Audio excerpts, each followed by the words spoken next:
Welcome to the Pride of Detroit PODcast, prideofdetroit.com, Pride of Detroit on Twitter, Pride of Detroit on Facebook. You know where to find us. Live on twitch.tv/Pride of Detroit and youtube.com/@Pride of Detroit every time after a game. We had a late game. I had plenty of drinking to do, so we're doing this on a Monday.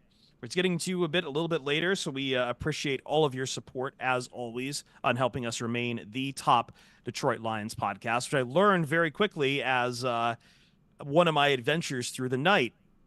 I am Chris Perfett, the adequate host, at Chris Perfett on Twitter/X, and also at Perfett on Blue Sky, perfett.bsky.social. I am going to start pushing that more because I finally saw a weekend of Lions feed over there and NFL stuff. So I know Eric Schlitz over there and a few other people are starting to move over to Blue Sky. Personally, my app keeps crashing every 30 seconds on X. So plenty to do there. But I do need to shout out before we begin, Drugstore Cowboy, a fantastic Detroit Lions bar in Sunset Boulevard in Los Angeles. And I also need to shout out at least 6 people who were Lions fans I knew who came and said hello because of the PODcast. I got to shout out Trevor, Dominic, Matthew, who bravely left at halftime, stopped cursing the game, apparently, by his own words. And then the 3 guys who I was having drinks with the entire night, Javier, Dan, and Diego. And if you saw my video, which Jeremy Reisman, the fearless leader at Detroit Online, posted on POD, Diego was the man who took his shirt off and twisted around his head, spun like a helicopter when Jake Bates hit a 58-yard field goal to win this game, Jeremy. 52, but that's he had the 58 earlier. 58 earlier, 52. Wow, adequate already.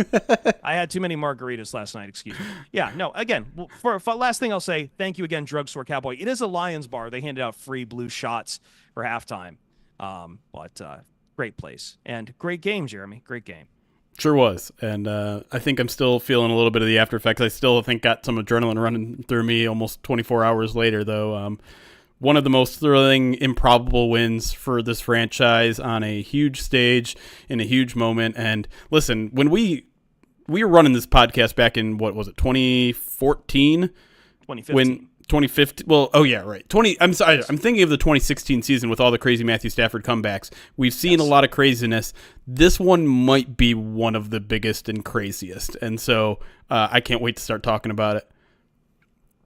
And to help us talk about that, as always, Ryan Matthews at Ryan_POD. Ryan, where do you even start with this game? Because, holy God, as Jeremy said, this was a tremendous win.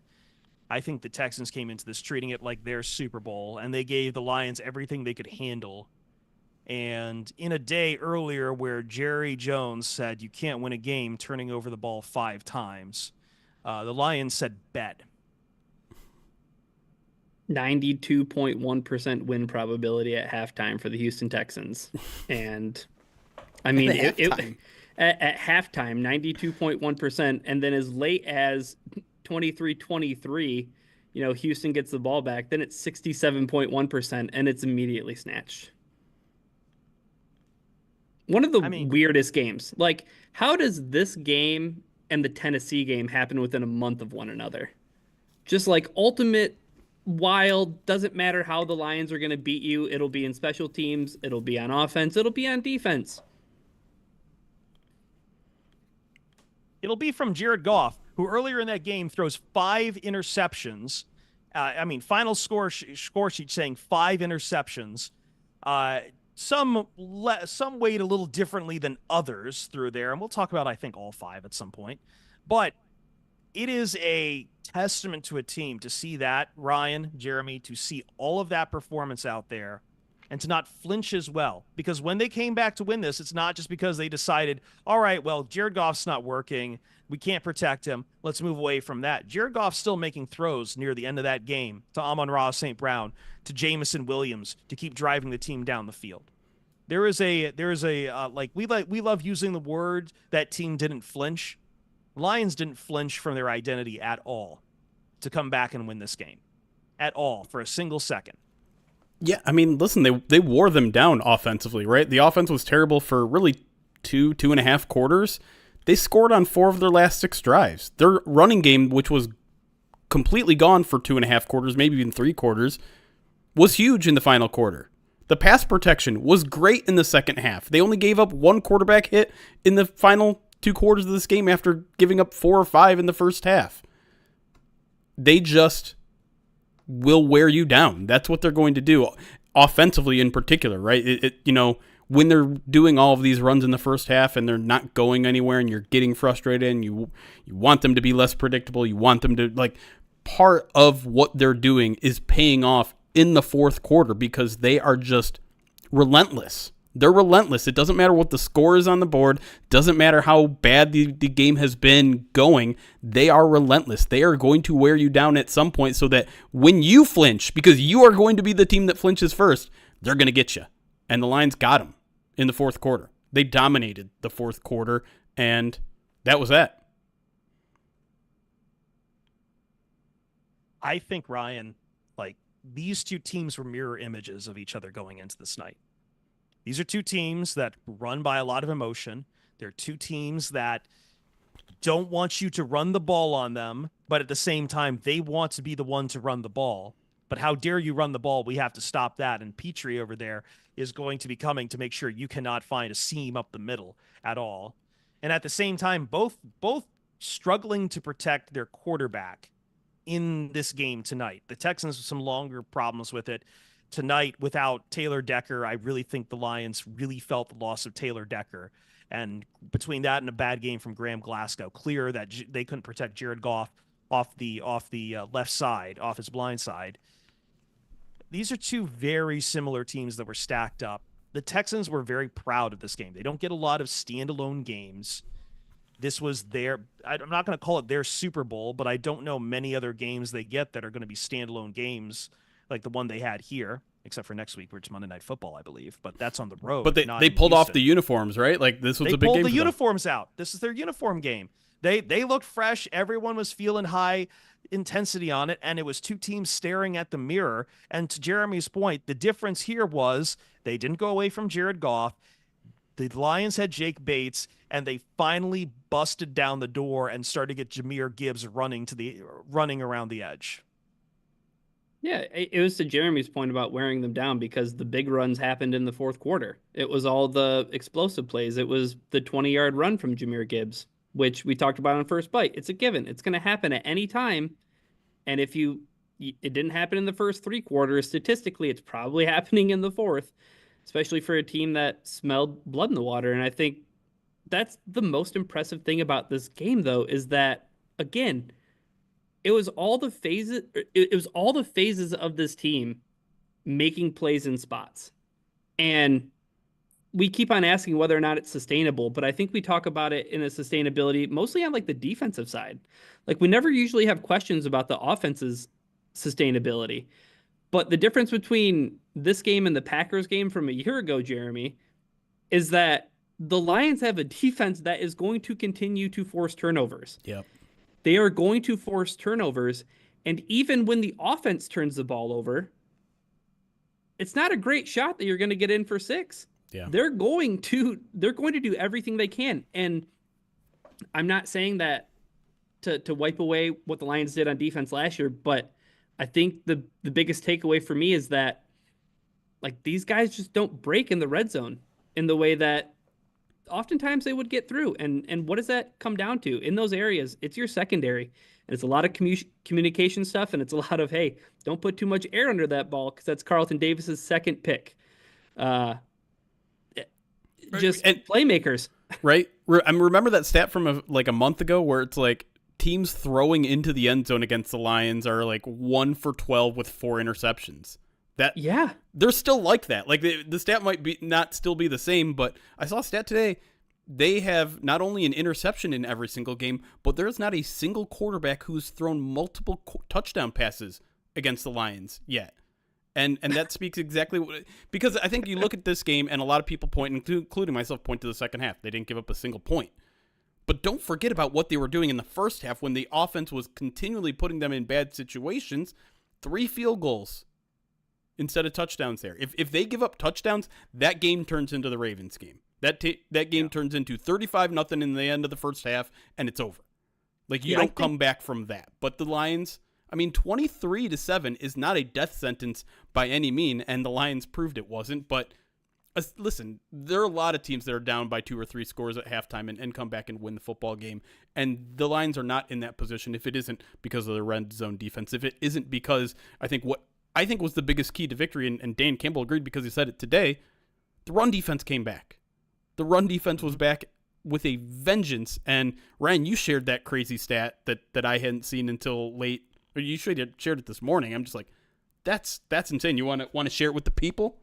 Do you have it right up in front of you? I think it was something like for his teams with 25 plus carries in a game, the lowest yards per carry, right? The lowest total yards by a running back with at least 25 rushes. Yeah. Joe Mixon only had 46 rushing yards on 25 carries. That's the lowest in, I don't know, a very long time. Was it ever? Since 2013. Yeah, so over a decade.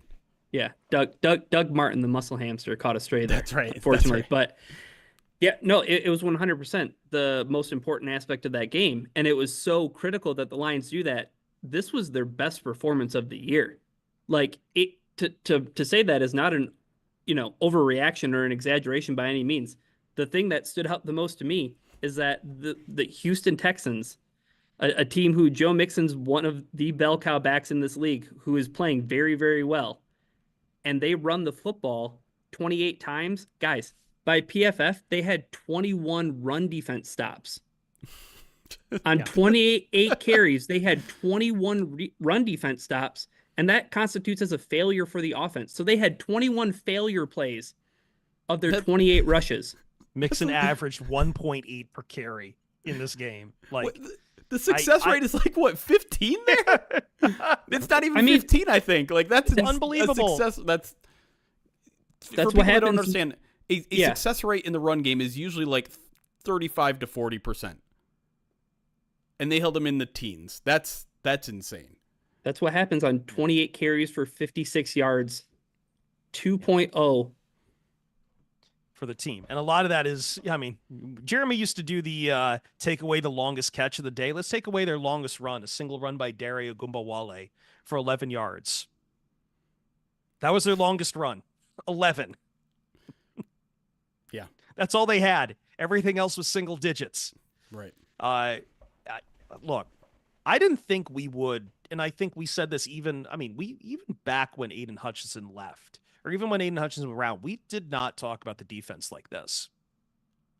To say that this is like something the Lions can absolutely lean on, Ryan, Jeremy, and force teams to really get in for 60 minutes of hell, or like about 30 minutes of time possession of hell with the Lions defense, is not something I think any of us really expected the Detroit Lions. But after 9-10 weeks, here we are. This is the identity of this team right now. And this is before they slot in Zadarius Smith, who spent a lot of the time on the sidelines just firing guys up. He's ready to go. He was firing guys up and helping to coach and everything. He's being already the veteran leadership that this team really likes having around there for some of these young guys. And the stat that blew me away, because I love, history and sports and history books and everything. And I believe they mentioned this on the broadcast, that not since the Lions became the first team since the merger of the AFL and NFL to have 5 turnovers and trail by 15 points. And still win. And win. Like the only other team that did that was like a Johnny Unitas team. Yeah. back in the original NFL. Yeah. Like that is nutso. Right. That's why I think people are impressed today rather than focusing on, oh my God, Jared Goff looks bad, because Jared Goff ends the game looking better, but also that the Lions pull off a miraculous comeback, not by a stroke of luck, not by having, not by watching the Texans melt down and fumble the ball all over the place, even though, Carlton Davis got his 2 picks. It's because the Lions bullied their way back into this game. It wasn't some stroke of luck. It wasn't the Texans melting it down. It was the Lions reasserting their dominance in the final 20 minutes of this game.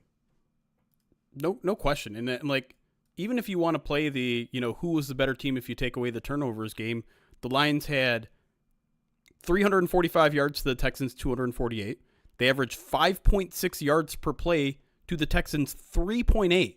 So the Lions almost averaged 2 yards per play more than the Houston Texans in this game. And I know it probably didn't feel like it in this game considering all the turnovers, but that's why, like, when this game is happening and I'm like, oh God, this is going to be an annoying podcast. This is going to be an annoying post-game show that I'm going to have to do.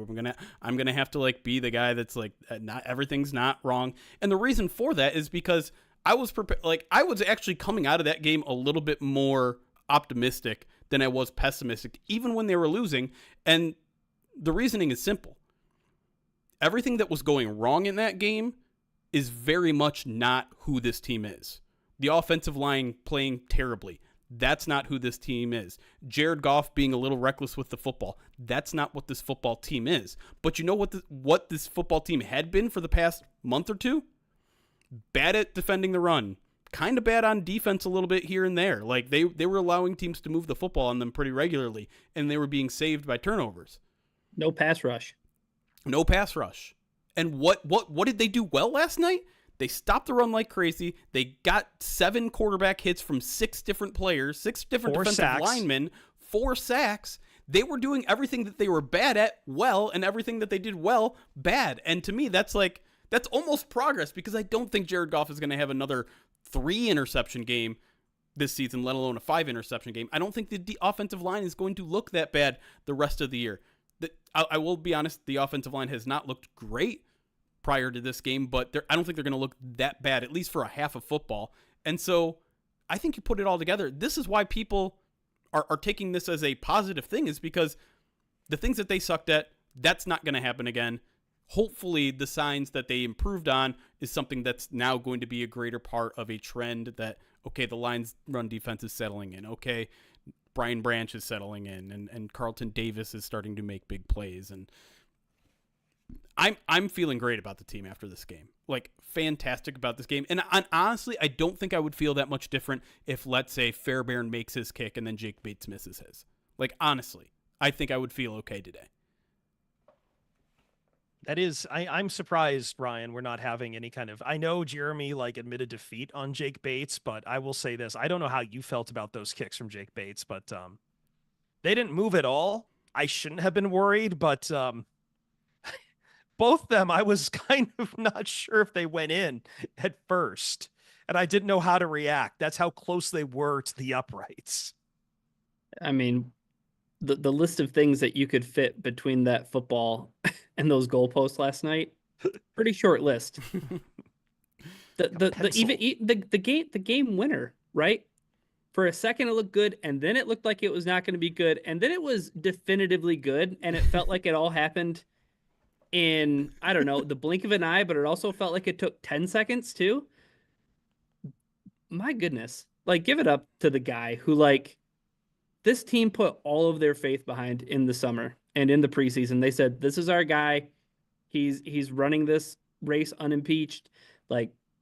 It's Jake Bates, or we'll figure it out later.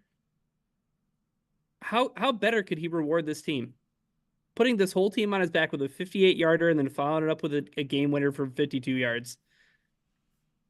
Incredible, man. Unreal. The last thing I'll say about, sorry. Yeah. I just wanted a small take on Jake Bates, because obviously, yes, I've already apologized. I was extremely wrong on Jake Bates, but I think it speaks to something that the Lions are extremely good at, that I think maybe fans, analysts like myself, podcasters, newspaper columnists are not good at. And that's patience, right? We're in a business where we have to talk all the time. We have to talk about results now. We're not in the result of patience. We're in the business of immediate reactions. The Lions have been outstanding at patience. They've been outstanding at developing talent. They've been outstanding at understanding that this from the get-go was a long-term process. They showed patience in Dan Campbell and Brad Holmes when this team was 3-13-1 and then 1-7. They showed patience in some of their early draft picks that didn't hit right away, like Derek Barnes. They showed patience with Jake Bates when he had a objectively bad training camp, and they said, no, that's not who this kid is. We know He's got a tremendous amount of talent. We believe in our coaches in this building to make sure that this guy is going to turn it around, and we're going to guide him and put him on the right path because, let's be honest, the guy hasn't had much of a tutor when it comes to field goal kicking. He hasn't done it a ton, and so they trusted their coaching staff. They trusted the guy's own talent. And the one thing that they said from the get-go that is something that can't be overlooked too is he's always had the right temperament. And that kind of fits into the bigger picture of this entire game, right? Like, no one got flustered. And Jake Bates was amongst those people that never got flustered. And so I think I need to do a better job. Probably a lot of people in this business need to do a better job of being a little bit more patient, because how many other teams would do that? How many other teams hold on to a kicker? Jake Bates got cut by the Texans because he missed an extra point and then almost missed an extra point. That's not showing a lot of patience. How many franchises are kicking their head coaches to the curb after 1.5 years because it hasn't been happening? The Lions have been patient. They've trusted the entire process, and it's the reason why a guy like Jake Bates is probably going to be this team's kicker for a very long time. It's such a razor thin on patience, I would say, though. Like, because the word always on William Clay Ford was he's too patient. He's too nice to his guys.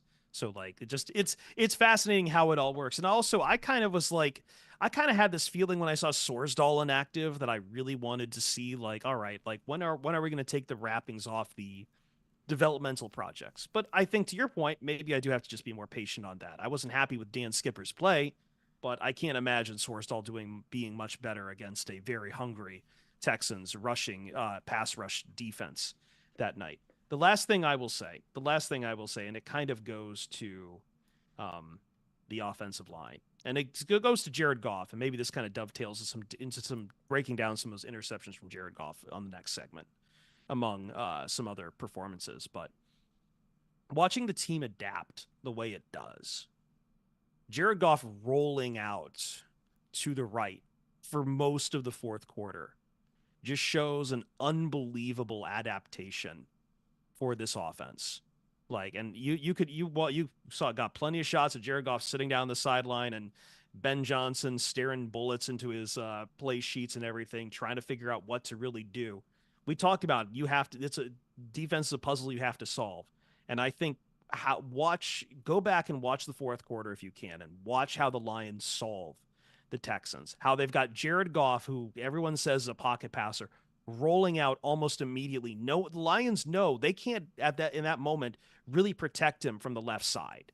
Like Dan Skipper and Graham Glasgow are just really getting beat over there. So they're going to start rolling Jared Goff out, and as he's rolling, suddenly they're trying to like watch for him, and he's finding St. Brown, and he's finding Laporta and J-Mo, and like that's. I watched Master and Commander the other night, so I'm going to borrow a bit of a line from them. That's football, Mr. Pullings. By God, that's football ship. You know what's also football ship, Ryan? What's that? Righteous Felon Craft Jerky. Jerky, rated the top most football-y food out there, really. The only problem with it's not shaped like a football, but it probably tastes like football. In a good way. I just realized what I had just said. Each 2-ounce bag of jerky has 16 to 20 grams of protein. Each meat stick, they sell meat sticks, has 8 grams of protein. And if it's good enough for the POD cast, it'll be good enough for you too. We rant and rave about it. I was asked why I didn't bring bags of jerky with me to Righteous Felon. I mean, to Drugstore Cowboy. And I was like, I still had 3 bags at home. I really could have done this. I didn't lean into the bit. I really disappointed the people out there. We'll try better next time. Righteous Felon is based in Westchester, Pennsylvania. They use locally sourced, all-natural Black Angus beef. They pride themselves on superior quality, revolutionary branding, and unique flavors that go beyond the stereotypical jerky offering, just like the Detroit Lions. Plain uniforms, superior quality, unique flavors across the board. And we're going to help sweeten that deal. POD15 at checkout will get you 15% off your order if you go to righteousfelon.com. Put in any order, any size, get yourself some meat. This is also a great time to remind everyone that we are in the midst of Movember. It is our charity drive. We had our karaoke stream on Saturday night. 4 hours of karaoke. as we are currently raising money for the Men's Cancer Research Fund at the University of Michigan's Health Rogel Cancer Center. It's something we've done every year, and we are trying like hell to raise more money. We have a Hot Ones stream coming this Saturday. So head to twitch.tv/Pride Detroit or youtube.com/Pride of Detroit to watch that. Donate at any time by following the directions that are listed at prideofdetroit.com or by hitting !donate on Twitch, or does it work on YouTube as well, Jeremy? Yep. It does. Okay. Anywhere in our live chats. Anywhere in our live chats, our social medias, you will find it there, and we'll be able to direct you on where you can put that money to some proper good use, because this is very important for us. When we come back on the Pride of Detroit POD cast, diving more into this game, talking about Jared Goff, talking about interceptions, talking about maybe some more performances out there, and then later on the show, as where things stand around the NFL. It was a very good day for the Detroit Lions in several ways. And we'll talk about that next on the POD cast.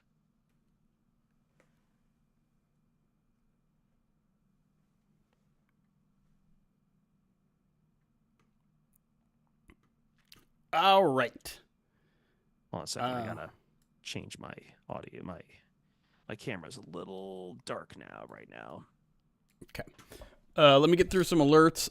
There are also some channel point redemptions that may or may not get refunded. I'll ask around. I did catch the Dustin Whitehead list cast. Yes, there's more than that. There are 4 other requests. Yeah. We'll get to I'm that just in a saying, usually we're pretty bad about finding who wrote a list cast and asked us what list cast it is, but I do have his request. Okay, great. Bills Mafia, I'm not sure what you're doing here, but thank you for the follow. No Decaf, thank you for the 67-person raid from your pregame show over at twitch.tv/NoDecaf. Ryan Toledo, 27-month subscribe channel, says never in doubt. Infrangibles, 19 months, says Motor City Muscle, baby. Choco Bob Brisket Bowl, 49-month subscribe channel, says should I reserve a hotel in New Orleans for February? Hey, I'm not going to tell you how to live your life. Flair 149, 47 months at tier 2, says watching this game on a flight had my poor heart on the line, but hey, teams on notice now to fear the Bates Motel. Deadly stuff. You weren't on that flight that went viral, were you? Were you in the audience yelling at the flight attendant? Because you both saw that video, right? Yeah. Some flight to DTW of everyone on a plane watching the final moments of that game, and the flight attendant, I'm assuming, just had no idea what was going on, and goes on the announcer, which I don't think it froze the video. Sometimes it freezes the video, but no, it doesn't freeze the video. It cuts out the audio. If you're watching like a movie, it'll freeze it. But if you're watching live TV, it won't. But the problem is you still have a box in the middle of the screen saying, right, please listen to the announcement, right, which was the main umbrage. Right. But thankfully everyone there got to see the end, and it was really very funny video and cool moment that's caught on camera. Arnick, 43 months, subscribe channel, says dominant run defense back on track. Is that because Pascal came back? Pascal plus Za'Darius is going to be awesome. P.S. Will Goff be all right? No more picks, right? We'll get into, I think, all of that in the next segment when we talk a little bit more about individual performances. I do think Pascal had an effect. I do think there were some other guys that also deserve a ton of credit, both on the interior and on the perimeter. But I want to save some of that discussion until we get back in the podcast. D-Mill, 9 months subscribed to the channel. Lazoinks, thank you for the follow on Twitch. Damien, 5 pound super chat on YouTube, says, you often see beat writer photos of the press box food at other stadiums. What is Ford Field's press box food like in comparison? So I have only been to a handful of press boxes. I've been to LA a couple times. San Francisco. Is that it? Why does it feel like that's it? Might be. Oh, Did you Tampa. ever go to one? I went to Tampa. That was the other one, yeah. I remember I was at the Chargers one as well, too. Yeah. LA is very good, as you may expect. Not anything like crazy. I think this is a reference to Justin Rogers sharing the hog. Yeah. That was out there with, what was it, dragon fruit and guava? Yeah, something crazy like that. No, dragon fruit and papaya, like that looked fantastic. Nothing that crazy in LA, but there was some very good munchables. Yeah. Yeah, they have boxes of candy, and they had some really nice breakfast stuff there too. Like I can't remember specifically. But it was like a whole brunch platter because I think it was like an early-ish game. I remember loading myself up pretty well for like breakfast burritos. Yeah, we had like an omelet bar and everything. So. Yeah, very good. Lines is not very good by comparison. I think most people agree, and I think someone at The Athletic even did a ranking of 1 to 32, and I think the Lions came in the bottom 10. They normally just do kind of like a buffet style type thing, and sometimes it's decent. It's been better this year. They had tacos, I think, the other day, and their Thanksgiving spread is good. I enjoy a good Thanksgiving dinner, and I think they do a good job with it. But I think in general, they don't have anything that feels special to me. They have a Coney bar at halftime. I'm not interested when I'm working for 8 straight hours to have a Coney dog in my system. That's usually a bad thing.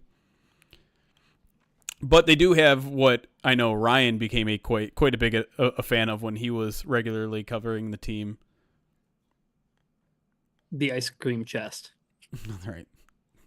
The ice cream, they roll out at halftime a kind of like what you would see it in 7-Eleven, like the mobile refrigerator thing. Oh yeah. Couple ice cream sandwiches per game. Yeah. You were pounding the ice cream sandwiches like you were George Bluth.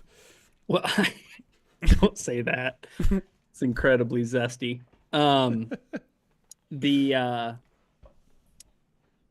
ice cream though, I was so heavy on it because remember Reno and I were splitting that season. Yeah. Like he went to half the games and I went to the other half, so I was like, I got to make it worth my while. Like I had just gotten out of college. Yeah. Listen. The free food is no joke. It's one of the biggest perks of the job. Yeah, like you said, they do you pretty right. Yeah. Another $5 super chat. This one from Blue, who says, "I think we've officially taken teams to the deep dark and drowned them. Dan's hard knock speeches hit a little different now." You're not wrong. I think a couple people have gone back and referenced that one where you just need to tread water long enough to drown them, right? Like that quote. That's what happened, right? Yeah, I can't. I don't feel like I can even watch those videos now because it'll be like, wow, this is all prophecy. Like, right? You know what I mean? Like, yeah. Goodness gracious. I don't think anyone ever, certainly not us, ever anticipated the Campbell era turning out like this. No, I mean, like this, like this, like this, like unprecedented times. We didn't see the unprecedented times coming. Yeah. No. Oh boy. All right. We're done with the Twitch and YouTube alerts. Now we need to talk about the Robo Cancer Center. Because do I need to go get some paper towels and set up? Not necessarily yet. Okay. I don't know when you want to do your I'd egg probably cracking. wait to do the egg until after you're done with the podcast. I know you're on a pitch count, right? No, okay. No, I'm saying, well, do you want to do half a show with egg on you? That is true. I would clean it off immediately, but yes. I do that for the Madden Sims, and I don't recommend it. All right, we got a bunch of donations here, and I need to read them all off. We got a $100 donation from Das Gibb, who says $20 per Goff interception. That's rude, but I'll take it. If only Goff had thrown a couple more. Yeah. Dr. Scissorgy, $100, says right on your head, Niece's rule, hence Niece's rule. That may or may not be my brother-in-law. Greg Goldsmith, $25 donation, says cancer sucks. My grandpa had colon, pancreatic, skin, and bone cancer. He lived to be 96 years old. It can be nice. It can be beat if you want to beat it. Yes. And if you get help from places like this, right? If we get the research that needs to be done and you have the resources or the facilities around you to treat you in cutting edge ways, just like the Robo Cancer Center does. It's why we're doing all this. Everyone we know has been touched by cancer in some way or another, and a couple of us directly. So it's an important cause for us, and it's heartwarming to hear all the positive stories. Obviously, not all of them get to be as positive as that, but that's what we're trying to do, is to make sure as many people have the resources to have those positive outcomes. Bart, another $100 donation says go Loins. Go Loins. Go Loins. And then the person who pushed us to exactly $10,000 where we sit right now, Pirate Dog, a $125 donation, says fun request. Play 1 minute of Lions game replay from last night's game. The rule: you must speak and only speak in onomatopoeia the whole time. Violations from the rule reset the clock to 1 minute. All must participate. I'm not sure. Stricken. That is true. Do you get to call your shot when you donate the money? I don't know where that rule came from, where you you get to request what we do for a full minute. I like the idea here. Fantastic idea, but I don't think you set the prices. Let me think on that for a minute. Terms. Because there's business to now take care of, because we've hit $10,000. If you don't know, for every $1,000 that we raise, we spin something called the Wheel of Pain, which looks like that. It's not pleasant, those things on the list, like drinking pickle juice, taking a spoon of Vegemite, doing 10 up downs, or eating gross jelly beans. But it's not as bad as what I'm about to show you. Because there are way worse things that I have set up for myself to do, and I think we should probably do one right now because we've reached $10,000. $10,000 also means that I now have to make an apology video about my constant takes about running backs don't matter. Oh, wow. Yeah. That's going to be a lot of work. It is going to be a lot of work because I'm going to have to come up with research. I'm going to have to dig for research that probably doesn't exist because running backs don't matter, but I'll try. That's not how this works. Oh, I'm sorry. You're doing it wrong. Oops. So what's next on the list? I think usually it shows up on the stream. The next, when we get to 15,000, I'm trying to remember what it was. I don't have a good memory though. Yeah. Jack, that happened last night, except there was no video. What happened? Oh, the kicker apology video? Yeah. I don't have to do that. That's not part of this. All right. So know he's going to have AI write it. I'm just going to cheat. Just feed ChatGPT a bunch of your work samples. That's right. All right. What else? Oh, I need that. Yeah, Jack, that's a good point. It's all a matter of perspective, right? You should want to make the video about fake baits. Not you won't have to make it. You get to make that video. I think we're just gonna make a four-way wheel of extreme pain.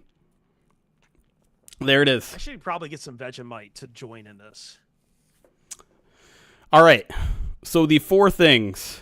Oh no. The infamous fart spray from last year, which was brutal. Pickled pig's feet, which I'll get at if you want. I'll show you. Smelling salts, which I've never done before, and I still have. Hopefully, they still work. These are from last year as well. I don't know if there's a expiration date on them. Oh, there. We don't need a medical professional for that. 2008, 28. I mean, I'm pretty sure you can get that on the counter. And then sour pickle balls, which I did one of these last year, and not only does it make my mouth extremely green, there is an Amazon review that says it also makes your poop really green, which I don't think I experienced. Cool. Please follow up with that. Yeah, I'll let you guys know if we land on Picture evidence. All right. I guess we should spin this damn thing. I don't know what I'm rooting for.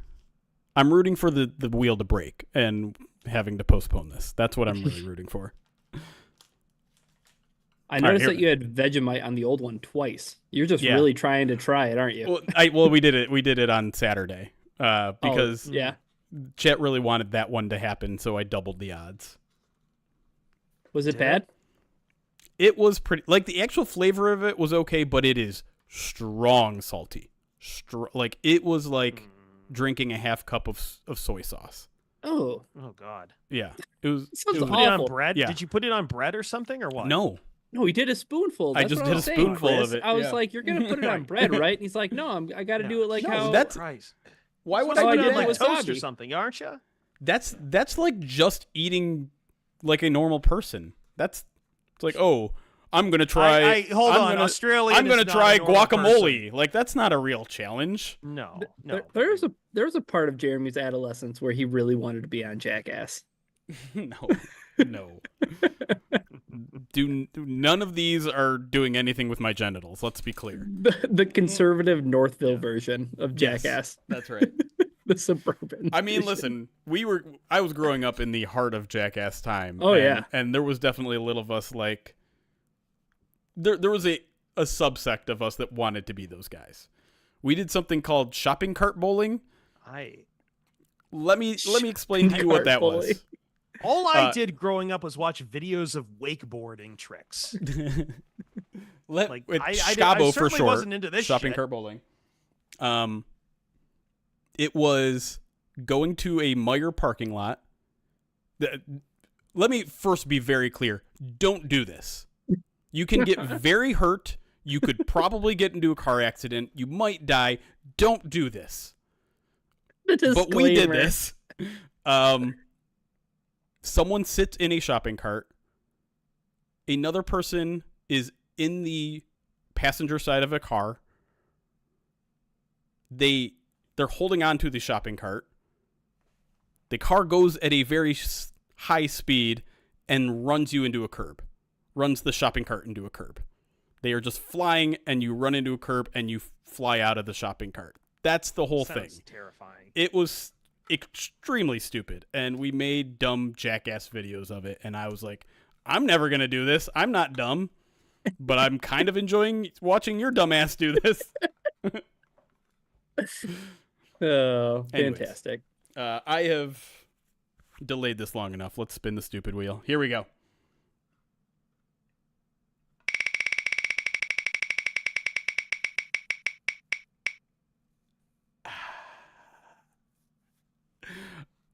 I think this is the one I was looking forward to the least. Pickled pig's feet. Those of you that heard the story about me getting the pickled pig's feet might be a little bit concerned about me because I ordered them on Amazon. They came in a glass jar. And you know, things that come in a glass jar that have like the metal top on it. Yeah. Ball jars. You don't want that popped, right? You don't want it popped. You want to be able to like press it down and it comes up and down. I would ask your health advisor. This one was already popped. So yeah, but it came in 24 hours. So I'm like, how bad could it have gone in 24 hours? And it's already in salt water, so it's like, it could go pretty bad. I don't know. I'm gonna die. It's fine. Okay. Let me go get I would suggest doing this after the stream too, but okay. The guy just talked about how he was risk averse, and we know how he feels about. And we're gonna get some creating draft real capital, food poisoning. Yeah. But he's just like hell bent on throwing up, so that's cool. Yeah. Meanwhile, you don't want to do an entire stream with an egg on your face, and he's about to eat these pig's feet. And then have like I come back and the first message I see is gonna have the James Houston pants. So like you don't want me to do a stream with egg on my face, but you are going to eat this and potentially have to go to the toilet for the rest of the night. This is the jar that it comes into. I'm not sure what like the yellow stuff inside. That's what kind of scares me the most. It's like the little yellow floaties inside. Have you opened it though? No. Okay. Well, maybe it might pop when you open it. Maybe. I didn't hear it pop at all. It more like I was opening up a can of Pepsi. The other thing I don't really know about these is like I know it's mostly, but oh my god, it's like gelatin. Oh yeah, no! Don't eat that. Don't eat that. No. But like, you're not supposed to eat the gelatin. I thought it Yellow, was a the yellow, by brine. the way, the yellow floaters, by the way, is fat. Okay, that makes... So was I not supposed to refrigerate this then? Because the brine turned into a solid. Oh man, what's going on? I can't get it out.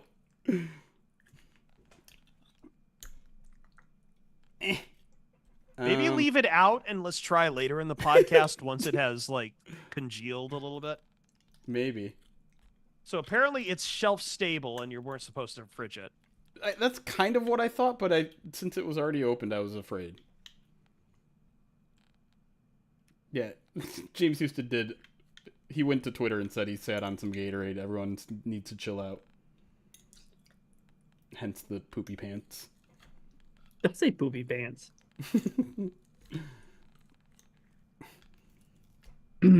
I can't. I don't know what to do here. I've failed. All right, we'll save it. Local man fails to eat food. All right, we'll put it aside. We'll save it. That's fine. The other thing that we need to take care of. Holy crap, we got more donations as well. So I'll get to that in a second. JW Legina asked for several things. You've already gotten one of them, which is the luchador mask. Also wants you to wear the Olive Garden shirt. Do you have it? Or is it still missing? Refund that. Okay. No. I know where it is. I'm just not. It's a little nippy tonight. I don't want to get up and get this. I can get the mozzarella shirt. I guess I can get the cowboy hat too. I'll do that. And then you have the list cast? Yes, Dustin Whitehead requested a rank the top 5 wins. No, I don't think he really specified wins from this. Yeah, Dustin, if you're still in the chat, do you mean this year so far? Yeah, I think that's what he meant. Like okay, rank. let's just do this year. He said in terms of enjoyment. This year. Enjoyment. Yeah. Okay. Of the 8. Yeah. Okay. Yes. I will think on that while I do a wardrobe change. I'll just say this for me, probably. I don't know. I'll put together the 5 that I was most enjoying, and like maybe I can figure out the order for them. So Packers, Cowboys, Rams. Oh wait, I've got 3. Packers, Cowboys, Rams, Vikings, Texans. This is where it's tricky because I really love that Titans game. Yeah. You love that Titans game? Yeah, I'm just trying to think, like... I'm trying to think what has to go. Because I thought the Rams was a perfect game to open the season with. I know it was sloppy and everything, but just the way the overtime went, just ball down the throat. And watching those two teams trade punches was very good. My love for the Packers game probably puts it up very high. Love to see the Cowboys get just their ass whooped. But come on, like, Titans, you're running... I mean, the Titans are the Titans, so I feel like I want to take them off the list, but that was a special teams game, and it was very funny. And this game has to be on there, right? So I would probably go... Okay. Number 5, Rams. Mostly for overtime. But the entire game is very watchable. Number 4, Vikings. It's a little bit of a heart attack back and forth. But Lions still prevail. Number 3, the Cowboys, and I'm downgrading it because of Aiden Hutchinson. But up until that moment, that is just an ass whooping. Number 2, Texans. And number 1, Packers. Okay. It's not bad. My list is Titans at 5. Number 4, the Seahawks game. Number 3, the Rams game. Number 2, the Packers game. And number 1, the Vikings game. So Texans don't even make the list. No. Mm-mm. Because the first half of this game was really frustrating. Like very annoying. Of this game or the Cowboys game? The Texans game. I left the Cowboys game off the list completely too because Aiden Hutchinson sapped any of the enjoyment out of that for me. And I think the most boring game that they've played all year that they won is the Cardinals game. Like that's just a game that I won't remember 2 years from now. I'm trying to remember a single play from it, and I don't. Yeah, I mean, there was the cool Gibbs, Amon-Ra St. Brown reverse play, right, where he caught the ball and then tossed it back. The hook and ladder? The hook and ladder, yeah. See, I wouldn't have even remembered that was the Bucs game. Cardinals game, but yeah. Yeah, that's what I meant. See? Yeah, exactly. See? Rams, Seahawks, Packers. No, replace Packers with Vikings. That was a bigger win. That was more exciting. 3 is Vikings, yeah. 2 is Houston, and sorry, I'm like, maybe this is just retrospect, but I love the Cowboys win. I know the Hutchinson sapped a lot in the exact moment of it, but I look back on that Cowboys game and thrilled with it. Give it to me. I get it. All right, more donations. Let me get to the donations, then we can actually hang out for a little bit. And I'll still think about what we're gonna do with you, Pirate Talk, because I'm not sure. I still don't know what to do with that. Darth Tater, $25 says, this is for my dad. He passed in March after dealing with Alzheimer's for 4 years. He was Lions lifer and passed it on to me. We shared many Sundays yelling at the TV and stressing out over how the Lions would snatch defeat from the jaws of victory. He was not lucid to see what happened under Sheila's regime. He was lucky enough to see the Lions win the NFL championship in 1957 when he was 9 years old. I'm pretty sure he may have helped with Bates' field goal, a nudge from the great beyond. Thank you for sharing your story, Darth. Appreciate it, man. Awesome. Sorry that you went through that with your dad. Obviously, Alzheimer's is something that's very important to us, too, and we damn near worked with them for a third straight year. And if I had to guess, we're not done working with the Alzheimer's Association because they do a phenomenal job over there. And, anyone who is ever looking for a charity support, I would recommend in an instant Alzheimer's Association. The only reason we didn't go with them this year is we felt just a need to shake it up a little bit. We don't want to get too complacent here, but I can, if you ever need even support, honestly, I can get you in touch with the right people for Alzheimer's care. So thank you for sharing your story, man, and thank you for the $25. Oh yeah. An anonymous donation came in for $414.99. Just says, to the pain. Thank you. We're getting up there. I mean, we might have to do a regular spin on the wheel of pain here. We're $560 essentially away. And I know some of y'all don't like having those decimal points in our money raised. So appreciate you triggering some OCD in our audience here. All right. Impromptu list cast is done. Woodchuck Hunter, thank you for the 27 months. Says 27 months. Extreme pain. Let's go loins.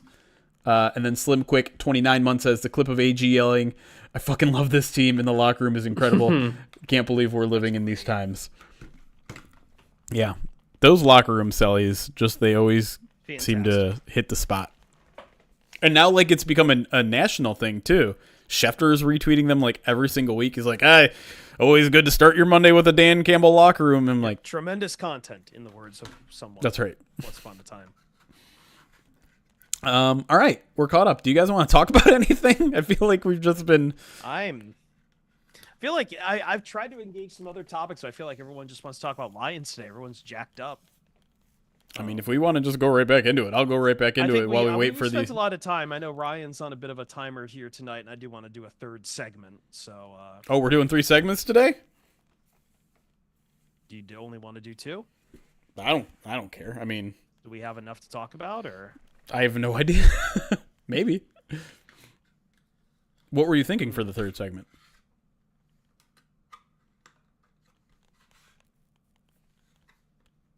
I don't really know. Okay.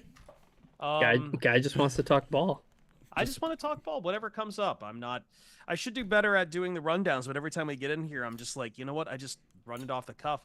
I think there is a conversation to be had about Aaron Glenn. What did you just pull out?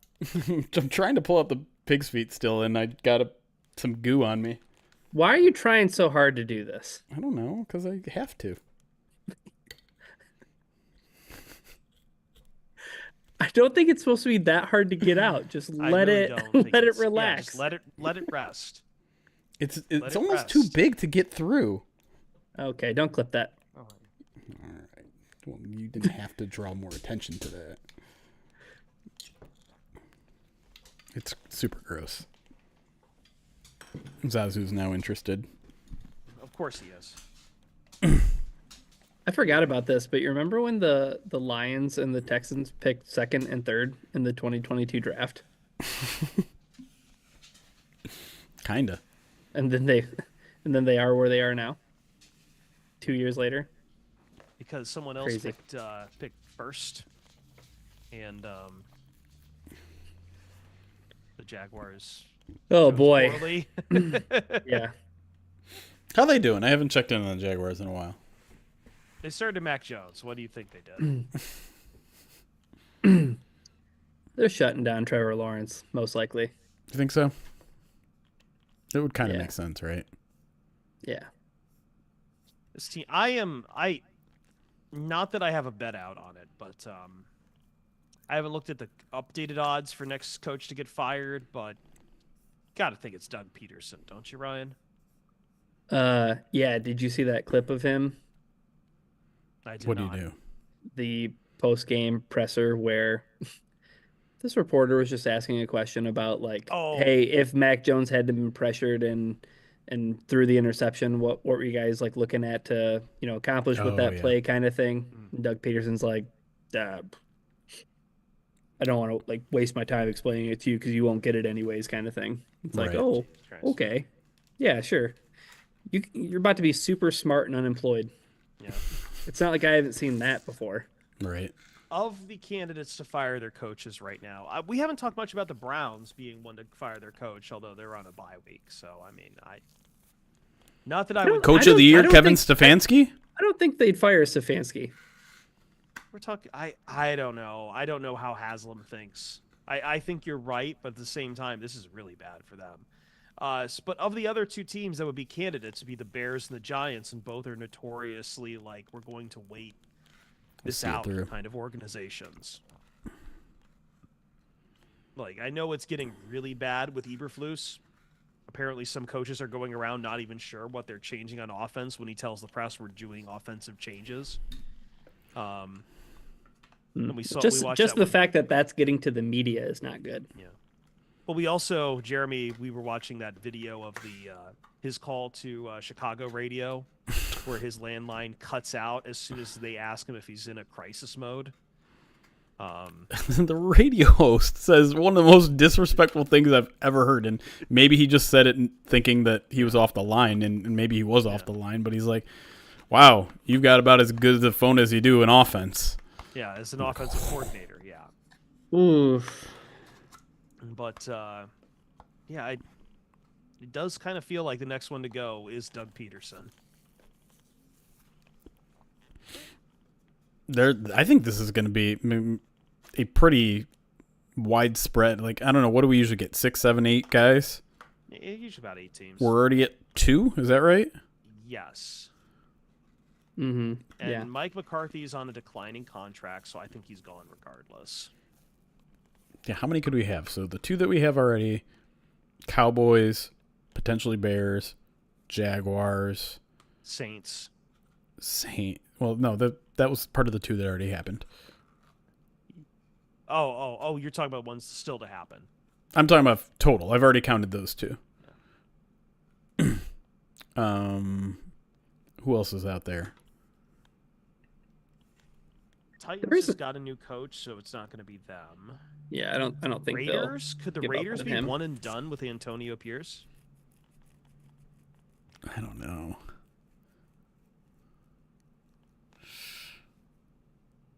The only other team that I was gonna, big. Yeah, it depends. I think on how the end of the season goes. Who? Dable? Yeah, Dable's probably gonna get fired for sure. It's not until the end of the year. 6. Yeah, but what happens? What happens if things don't go well with Philly? Like, I know that things are kind of going well, and Nick Sirianni isn't the. It's weird because when they were 2-2, that noise was loud, very loud. I need to stop listening to Eagles fans. Is what I need to do, because the last 3 games, I have been convinced by an Eagles fan in my life that there is no way in hell Sirianni wins this game, and he should be fired tomorrow. They are 7-2, and probably the biggest threat to the Detroit Lions in the NFC, just on how that roster is constructed. Ooh. And yet, even at 7-2, they cannot fucking stand the guy. And I kind of get it, because you watch how he handles the media, and I kind of fucking get it. You're yelling at fans in the middle of a game, and then you bring kids to a press conference where you win the game, but you bring your kids up there to deflect questions from people.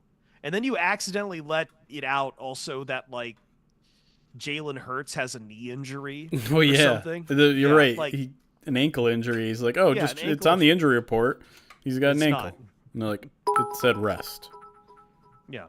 Oh, rest. That's what he's dealing with rest. You were talking about Jalen Hurts. Oh, yeah, no, just rest. Hey, he's resting his ankle. That's what he should have said. That's right. The amount of hate of Sirianni is unreal. I've never seen a 7-2 coach with this much hate on him. But in all fairness, and I know you can only play the teams that are in front of you, here are the 5 teams they've beaten in their 5-game winning streak. Mm-hmm. The Cleveland Browns, the New York Giants, the Cincinnati Bengals, the Jacksonville Jaguars, and the Dallas Cowboys. 4 of those teams are frauds. All 5 of them have losing records. Yes. They do. Of those games, the Browns and Jaguars games are 1-score games. Yep. The rest, they handled their business. Well, also, I feel like there's an asterisk with that Green Bay game in Sao Paulo to start the season. That was just a goofy game with the field conditions and everything. Yeah. But we're going to find out really quickly what the Eagles are. Commanders. Because Commanders next week, at the Rams, at the Ravens. Dude, Commanders in 3 days. In 3 days, that's right. Thank God for some more good Thursday night football. With Commanders coming off a heartbreak against Pittsburgh. and even after those 3, you got the Panthers, which unless the Panthers are suddenly on this crazy streak, which they're not.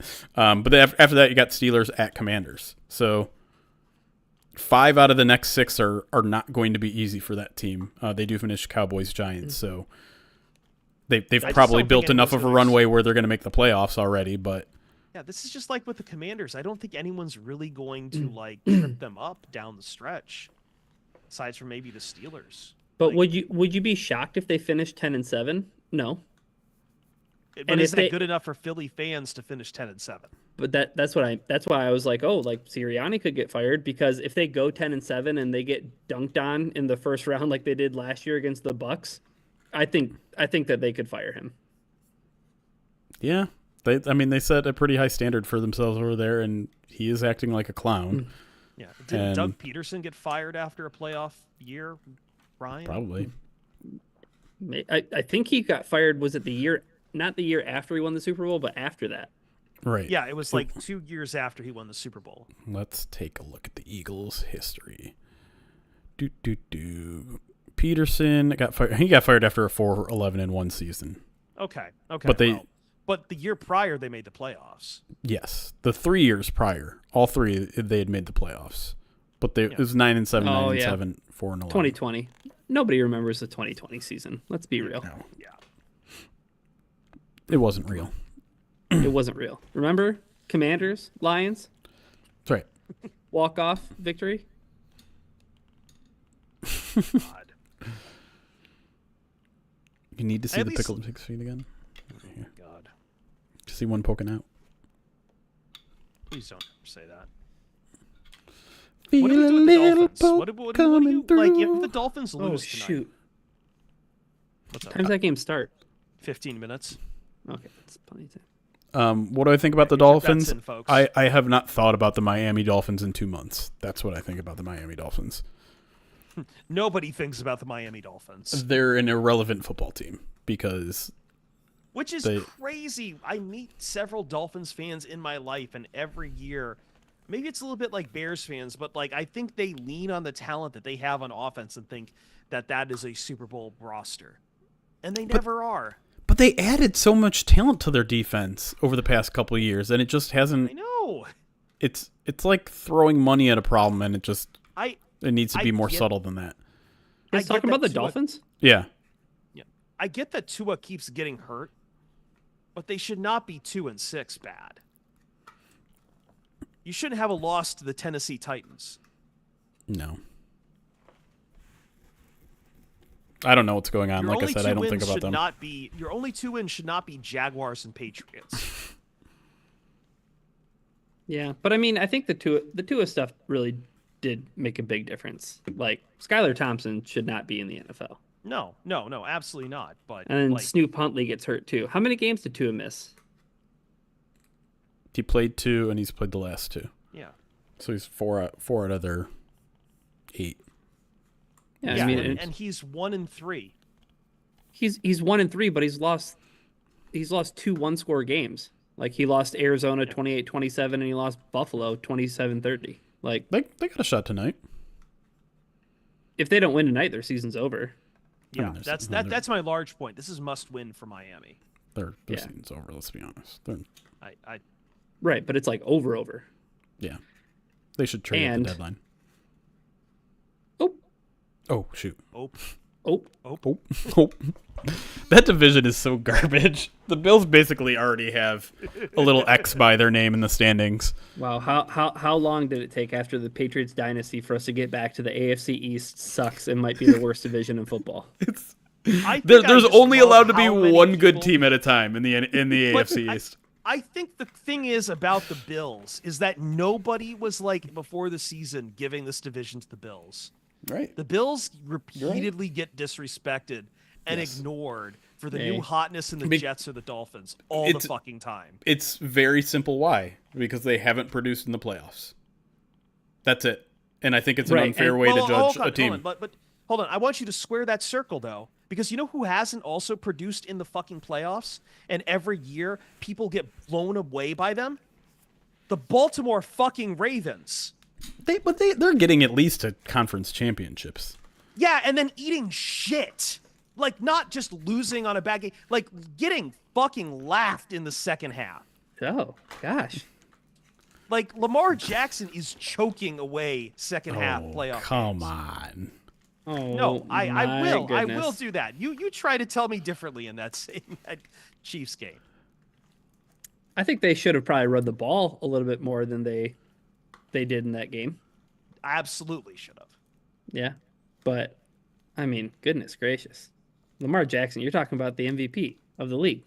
No, I'm talking Jared Goff's the MVP. Oh, buddy, Not I'm sorry. anymore. Brr. Yeah, that train hopped the track a little bit last night. We'll see. I think it get back on the track. Yeah, let's pump the brakes after 15 for 30, 5 interceptions. Like, it's very much a counting. Just conveniently skipping over the 2 touchdowns. Yeah, right. Yeah. Forgot. We can add those to the till. Wow. If every quarterback who threw 2 touchdowns and 5 interceptions in a game was an MVP, Zach Wilson would have MVP stacked up. Just they'll basically rename it to the Jameis Winston Horde. Yeah, exactly. If he would have had one more touchdown pass in the Green Bay game, he would have 1, 2, 3, 4, 5, 6, 7 straight games with at least 2 touchdown passes. Sorry, who's this again? Your MVP. Oh, okay. By the way, you have a fly on your shoulder. I have a fly on my shoulder. You have a This fly thing? on your shoulder Oh, I do right have a there. fly Yeah. on- Okay. Yeah. I think that's a Shoot spider, fly. honestly. Oh. Hey, it probably crawled out of the pig's feet jar. All right. Segment 2. Segment 2. I'm ready. Now I'm afraid there's bugs all over me. That's can't called focus. arachnophobia. All right. Are we doing 3 segments? Do we have a third segment? Or are we just going? Let's thought just go we kinda- on this. I was want to gonna talk say, I a kinda little bit thought we about just Aaron did the Glenn, third but, segment. you know, it's fine. Yeah. Why do I have, like, spots on my... I thought I just watched this thing. I've got spots on this thing. When did your vision become 2020? Tunnel vision. Do you wear glasses, Chris? Fill my Kinda. eyes. No? I used to, but I don't know if I've gotten my eyesight improved or it's just a lower standard. I used to have to wear them for driving, but then when I converted my license to California, I took the eye exam and they're like, "Yeah, you're fine." And I'm like, "Are you sure?" I'm like, "Yeah." I'm like, "Okay," which is good because I really hated wearing glasses, and I did not want to have contacts because I've seen horror stories about those. What, contacts? I just don't like them. I think What that with horror my stories have you neuroticism, heard? I think if with my neuroticism, I would forget to take them out at night. Yeah, that's scary. I don't like the thought of that. How am I supposed to pull this through? That's why I'm glad I don't have to wear them.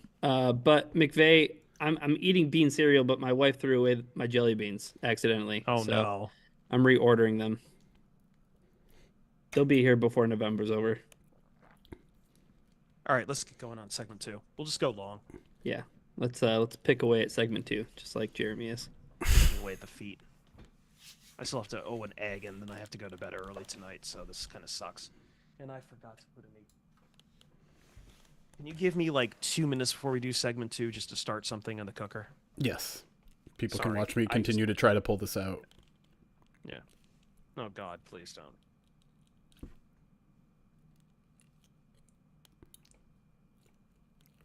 All right, Jeremy, How's this for ASMR too? who scores a touchdown tonight? Cooper Cup? I like the way that you said that so decisively. It's the first person I could think of that's playing tonight. Kyron Williams. I don't know Who are about they playing? Kyron Williams touchdown. They're playing the Dolphins. Are they good? Am I being helpful? So stupid. I'll look at some DVOA rankings and I'll tell you what I think. We just had That's- a conversation about the Dolphins. Well, what was my take on the Dolphins? You hadn't seen them in 2 months? Yeah, Thought that of I them? have not paid a single attention. Their defense is terrible. Their pass defense is 26th in DVOA. Their run defense is 27th. Take any Rams player. Any Rams player to score a touchdown. Yep. Just Okay. do a single bet for every single individual prop, and you'll probably win. Bound to hit one of them, right? Puka if he doesn't punch someone.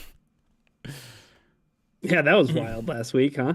It was like Brian Branch's ejection got covered up a little bit when it comes across my screen that Puka did too. I was like, what Right. did Puka do?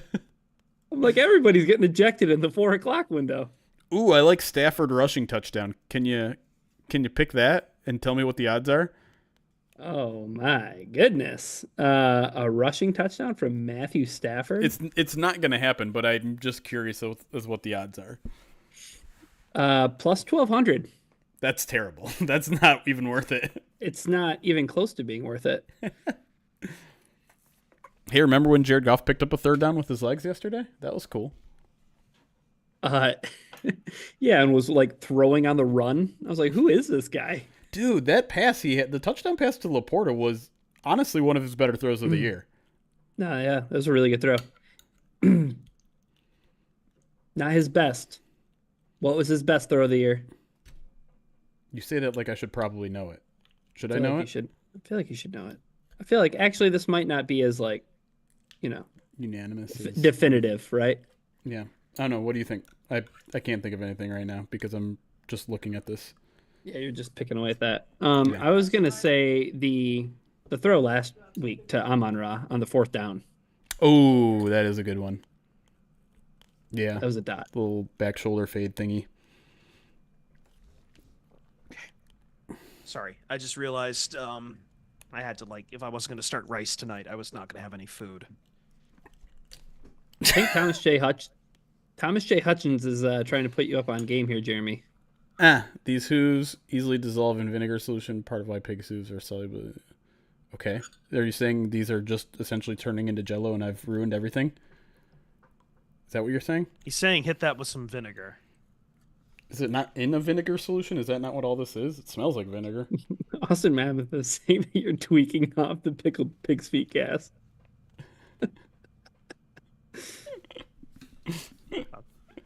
Probably. It does. All right, I do. All right, let's do this. I'm going to put this jar away from me so I never have to think about it again. Please. All right, what are we doing? What are we talking about? Players, I want to go through Jared Goff's interceptions. Let's do some standout players as well. And I think the other question I really want to ask is about, is Aaron Glenn perhaps putting himself on the head coaching radar? I'm ready. Yeah.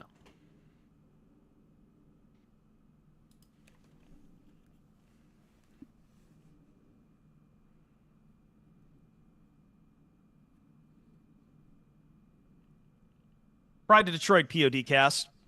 Let's get back into this game. We've had a lively break. If you don't watch us live, you're missing a lot of stuff on the Pride to Detroit Twitch and YouTube accounts, where Jeremy is currently stabbing at gelatinized pickles feet in a jar right now, because we just do terrible things for Movember. And Jeremy also has what looks to be a spider on his shoulder right now. God. And it went right. I saw that. Oh my God! Not a visual. Did it actually sting you? It was on your face. Are we having an asthma? We're having like a. This is like a Twitch. This is like a Twitch horror stream now. Apparently. Jesus. Like, we got as. It was like an Instagram filter or something. And everyone just like, canceled. Is this supposed to go into my ear? Being just a jackass and having like cockroaches all over him, and now we've got bugs crawling over Jeremy. I don't even. We started recording and this is happening. What is happening? Are Lions you okay? football. I'm fine. Are you okay? Is it dead? I have no idea where it is. How it do might you be not down my know shirt. if it's dead? It's fine. Let's talk football. I think the spider wants to talk football. Sure. How do I even rebound from that? Right. Jared Goff's interceptions. You sure you want to stop talking about the bug? Yes. I'm prepared to talk about that spookiness, not so much the bug that is almost assuredly down my shirt right now. Okay. So Jared Goff's interceptions, I don't think all of them are created equal. And I think this is not, I am not going to be the person that's out here like suddenly panicking about Jared Goff, or you have to work around Jared Goff, or once, like we were talking about patience the last segment. And I think a lot of people have gone on and lost a little bit of their patience for Jared Goff after this.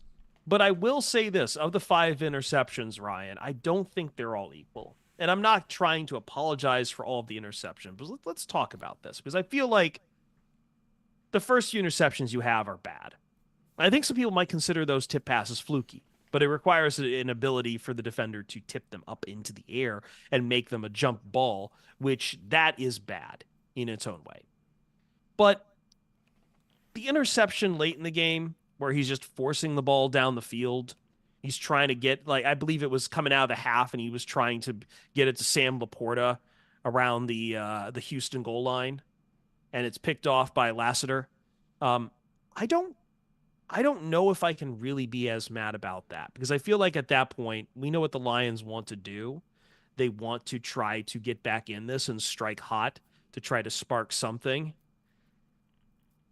And that's a play that maybe needs to be a little bit more accurate, but it's also a play that you're going to try to make to try to give that spark.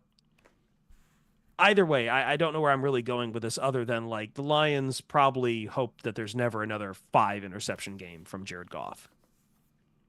Yeah, at a minimum. I think that's the hope amongst all Lions fans, but we also know that these games, they happen sometimes. And that's why everybody who was going to the Baltimore Ravens comparison at halftime, it didn't feel like the Ravens game to me. It felt like the Packers game. It felt like the Thanksgiving game from last year, where oh, this happens where one turnover snowballs into another turnover, and then it turns into another turnover. And we talked about it in the first segment, right? Like the defense wasn't as up to the challenge last year as it was this year, and that's why you get the result that you got ultimately in this game. But the interceptions, I agree, Chris, not all created equal. However, I thought the one that you mentioned to Sam Laporta, you just get the turnover that your coach was looking for, that literally he spoke into existence, right? I mean, it's 23-7. You put 7 more points on the board, you're in pretty good shape there, because there's still an entire half of football to play. And don't tell me that this Lions offense can't bounce back from that. But you could even see like Goff's reaction after he threw it, like immediately put his hands on his head, could feel the regret coming from him. Yeah. And a lot of people got hands on Sam Laporta on that route too. So his timing wasn't exactly great. And, that pick happens. You don't like that one. The chemistry with JMO on the next one, Jeremy, not the best thing in the world, but also that interception felt like, okay, we're down 23-13. I'm going to try to score 10 points on this throw. And it's like, okay, it doesn't need to be a 10-point throw right now. So I think of the 5, those were the ones that I was kind of most upset with. The first one, not a great one, but the one right before the half, I don't care about a Hail Mary interception. And then the one that arguably, is that an interception or was it a fumble return? I don't know. Pass rush. That's on the offensive line, right? Yeah, pass rush getting to Jared Goff. Yeah, I just don't like those first two, just because it's like, those guys are in front there and you're just throwing it to try to make something happen. I was not happy with the first two more, I think, than I was the latter two. I think I was more upset with Ben Johnson's play calling, to kind of start the game. Because they were collapsing on everything short, right? Like all these screen passes and stuff. And I mean, they tried one and it got a tackle for loss. They tried the second, and that's the one that gets tipped at the line and intercepted. It seemed like the Texans were ready for what the Lions offense was offering right away. They were going to take away all that short yardage stuff and test them deep. And then the Lions eventually did go deep, and they threw an interception doing that too. What I found really interesting about the whole situation was both Jared Goff and Dan Campbell's reaction, because they both downplayed it a lot. And listen, I get, you're the head coach, you're going to protect your quarterback a little bit, but we also know Dan Campbell's a pretty honest dude, and he's basically doing what we're doing. He's going through the interceptions, said, well, one's a Hail Mary, you can throw that one out. A couple of these are due to pressure, you can throw this one out. The deep one to JMO was kind of on JMO. He didn't run his route like Jared Goff was expecting, and say what you will about the Sam Laporta one, his route got disrupted, so maybe you can not blame him on that. But at some point there needs to be a little bit of culpability here, right? Like, someone is throwing the ball into danger's way. Even the ones that are getting tipped at the line, like, you see Petrie right in front of you. You do a Matthew Stafford sidearm, get it around him in some sort of way. Like, don't give me that face. Like, I'm just no, but I think again, like you're pointing out my problem with those interceptions earlier is like, you see the guys there waving their hands, they're trying to disrupt your throw and make exactly what they wanted to happen. Right. Which is that the ball careens into the air and red gloves come down with it. Right. And then to me, like you mentioned the JMO one, and whether that's JMO's fault or Goff's fault or them just trying to do too much in that moment, the fact remains that was first down. And that play was not open. He was not like screaming wide open, and if that ball's deeper, then it's a touchdown. It wasn't like that, in my opinion. And I think there was a Jahmyr Gibbs wide open in the flats where he gets at least 15 yards. And to me, that's you're getting away from who you are as a team, and it costs you. And so what does this all mean in the grand scheme of things? I mean, nothing. You're not going to get a game like this out of Jared Goff again. We've seen Jared Goff turn the ball over more than 4 times, like once or twice since he's been here. It's going to be fine. I just kind of found it weird that Goff and Campbell were like, that wasn't really my fault. I was playing fine. Well, there was the deep shot to JMO in the first quarter when they were down 7-0. That one probably should have been picked off. Man. Yeah. If that was an accurate pass, that probably would have been a touchdown.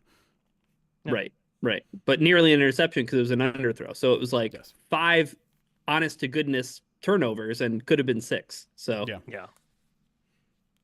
somehow doesn't break the Lions, but something to definitely keep an eye on moving forward. But again, I think the thing with Jared Goff is, like an MLB pitcher, you just don't expect him to have he'll forget about this game very quickly and go back to doing what he's doing. And you just have to hope Taylor Decker is healthy and like that side of the line just plays better. Right. At least like it was sacks the last few weeks. And now it's, it's Jared Goff getting hit the last few weeks. And now this time it was just, interceptions. But It'd be a lot worse. Yeah. It could definitely be a lot worse, and I think the Texans are a good example of it could be a lot worse. Yeah, I think I saw the stat was he was getting pressured like, what was it, 47% of his dropbacks? Something like that, yeah. Versus what it had been all year, which is like, I think that's a double digit above average. Yeah. Yeah. But you mentioned like Jared Goff is going to bounce back from that. Like I think it's worth pointing out that he bounced back in that game. Right? Like how many quarterbacks that throw 5 interceptions in the game are going to go 7 of 9 in overtime or in 7 of 9 in the fourth quarter, get a game-winning not game-winning touchdown, but like 3 scoring drives in the fourth quarter. Like that won the game. As we discussed, the history books seem to indicate it's only him and Johnny Unitas. There you go. So yeah. I was saying it could be worse because you could have your offensive tackles literally trying to take the ball from you. Like Titus Howard. Shout out Titus Howard for doing his best to help the Lions. You gotta respect a guy who's like, we're not doing anything on offense. Let me play some hero ball. Right? Let's talk about a couple standout performances here. Was there any other guys that stood out to you either on offense or defense that we should talk about while we have like 20, 30 minutes? Carlton Davis is the obvious one, so I'm going to table that for later if you want. Brian Branch is an all-pro safety. Like he's not a Pro Bowl safety, he's an all-pro safety because he's the secret sauce to, I think, what they can really do on defense. He flies around in a way that you don't see a lot of players move around. And it's not just how quick he is on the field, it's all instincts. And we talk about this all the time, but I mean, he's making plays of run defense. He's making plays, in pass breakups. Like that diving play he made over the middle of the field, perfectly timed it, outstretched all the way, breaks up that pass. He's doing it in all phases. He's an all-pro safety this year. I don't think you can argue that anybody deserves it over him at this point. I loved his tackle for loss in this game.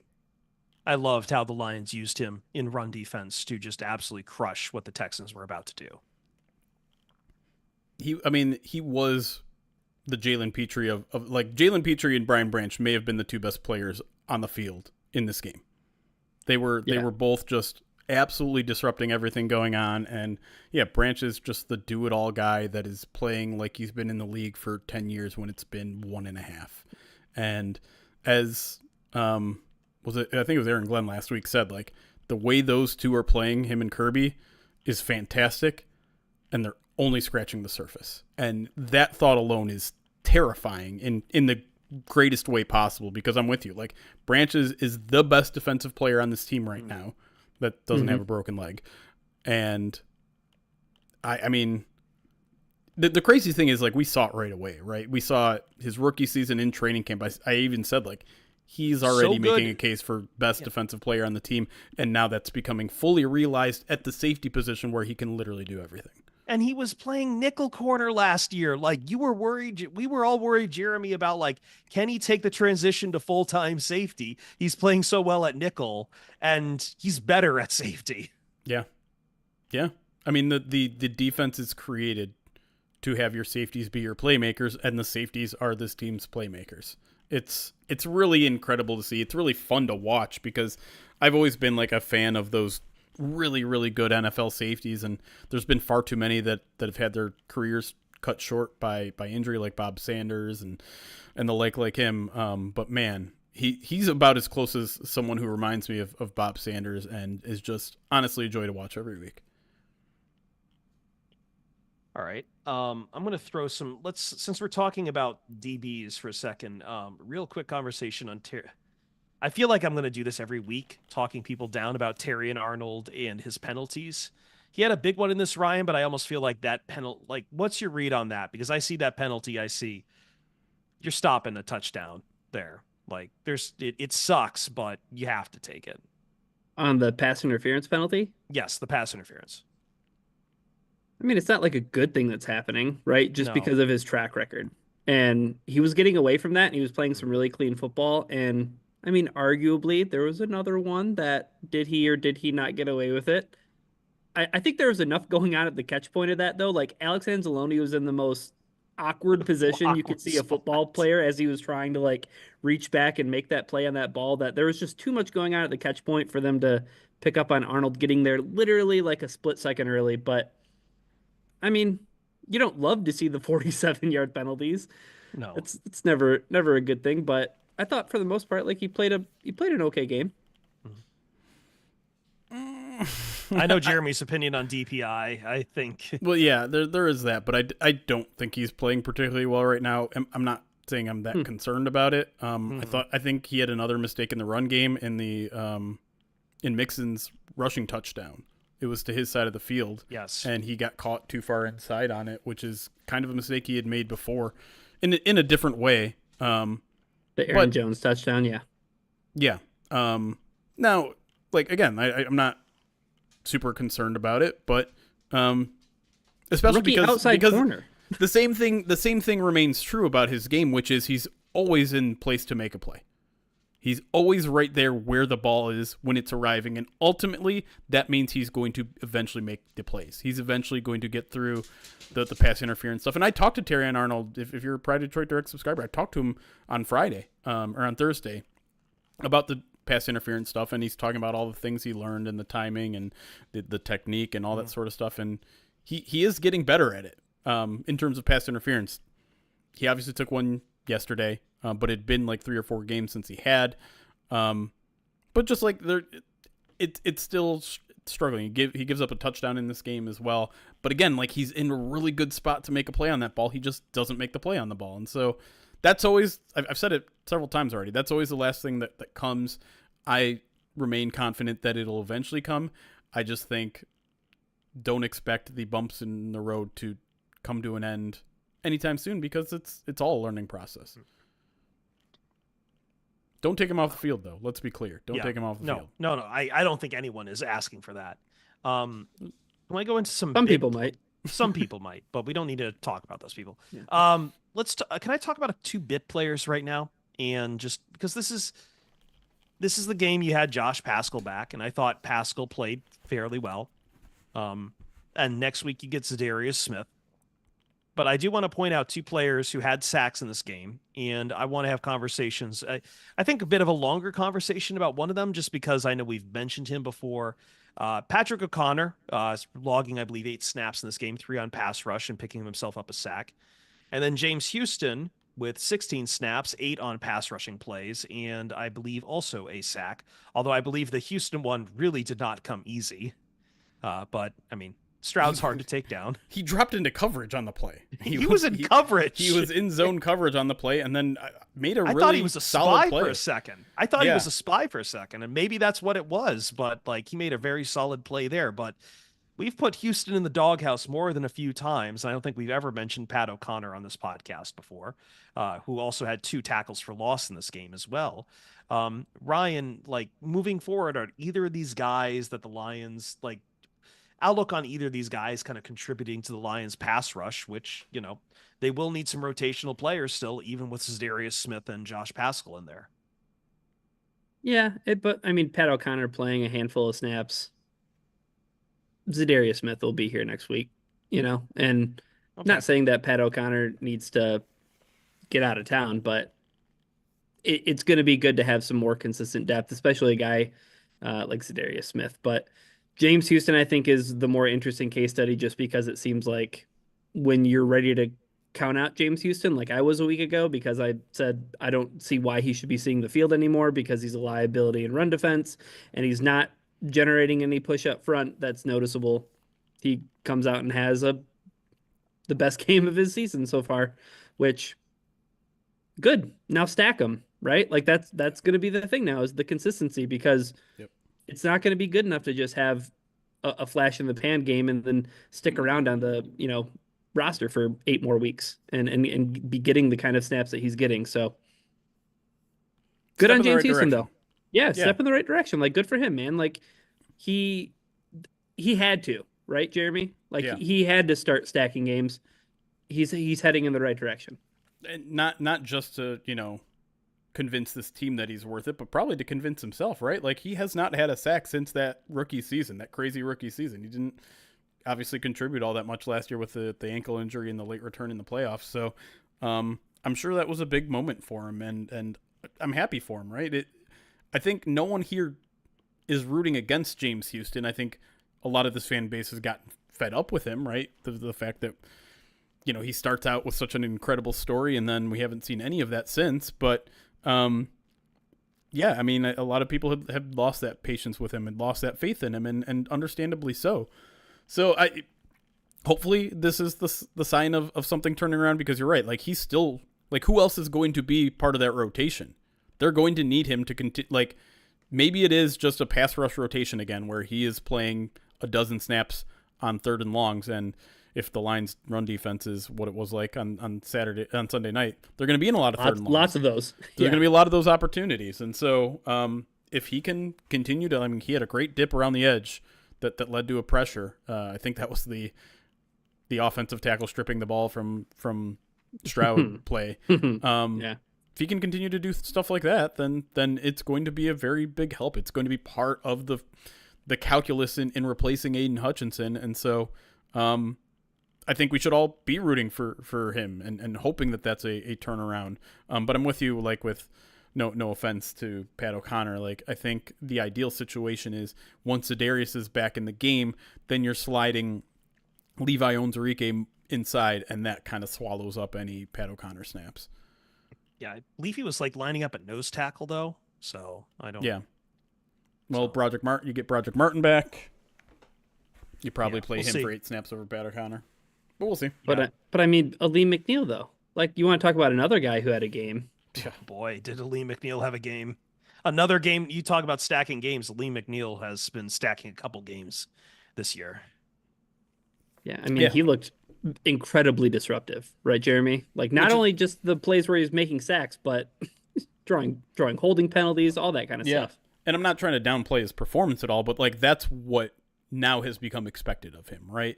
Particularly against this Houston Texans interior offensive line that we talked about all week, about how bad they were. I mean, there was moving parts this week where they had their backup center playing center and their center playing left guard.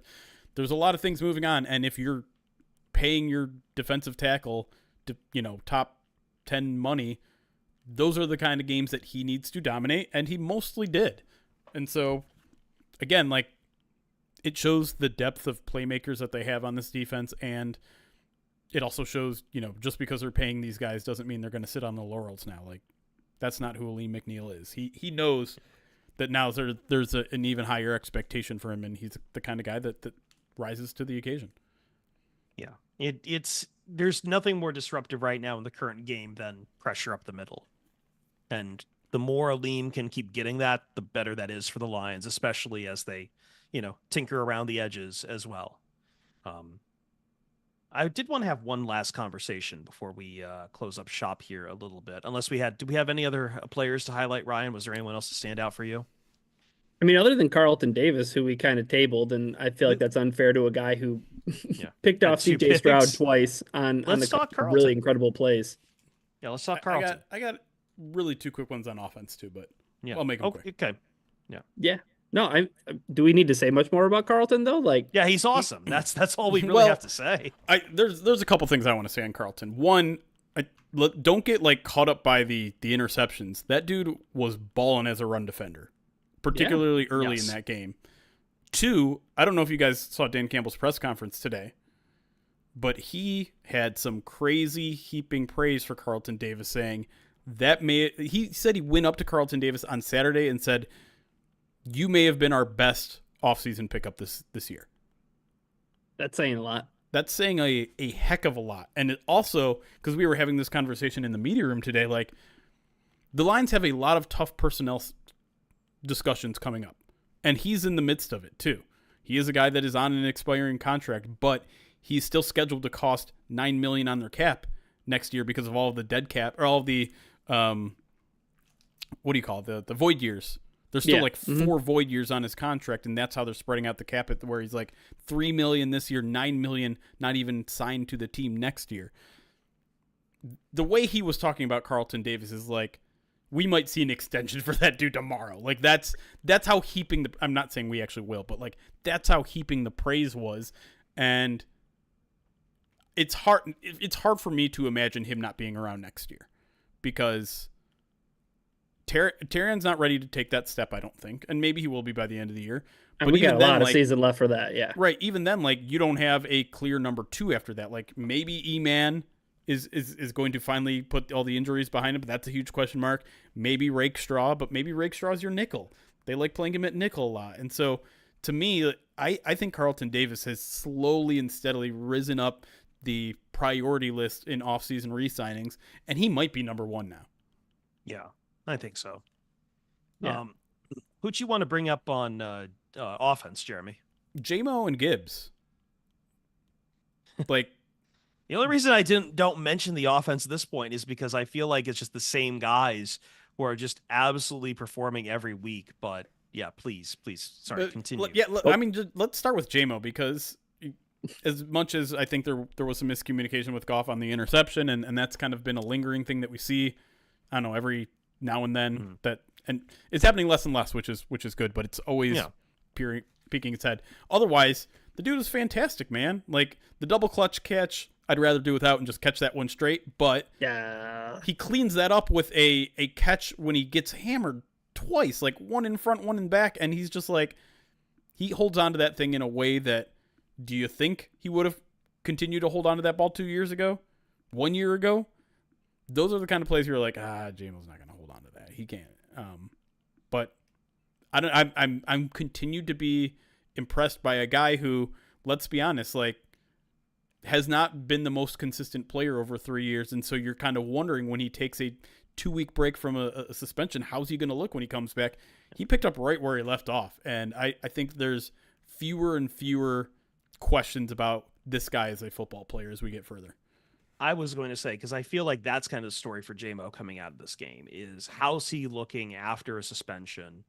He's got this other thing swirling around him now. There's so much noise around J-Mo as him as a person, but also as just, how much is he? I hate the how much is he into football kind of question or how much he's into Detroit. I genuinely hate those questions because I feel like it's self-fulfilling prophecies sometimes, Ryan. Like you're or selective hearing. You're looking for what you want to find, and anything will help you.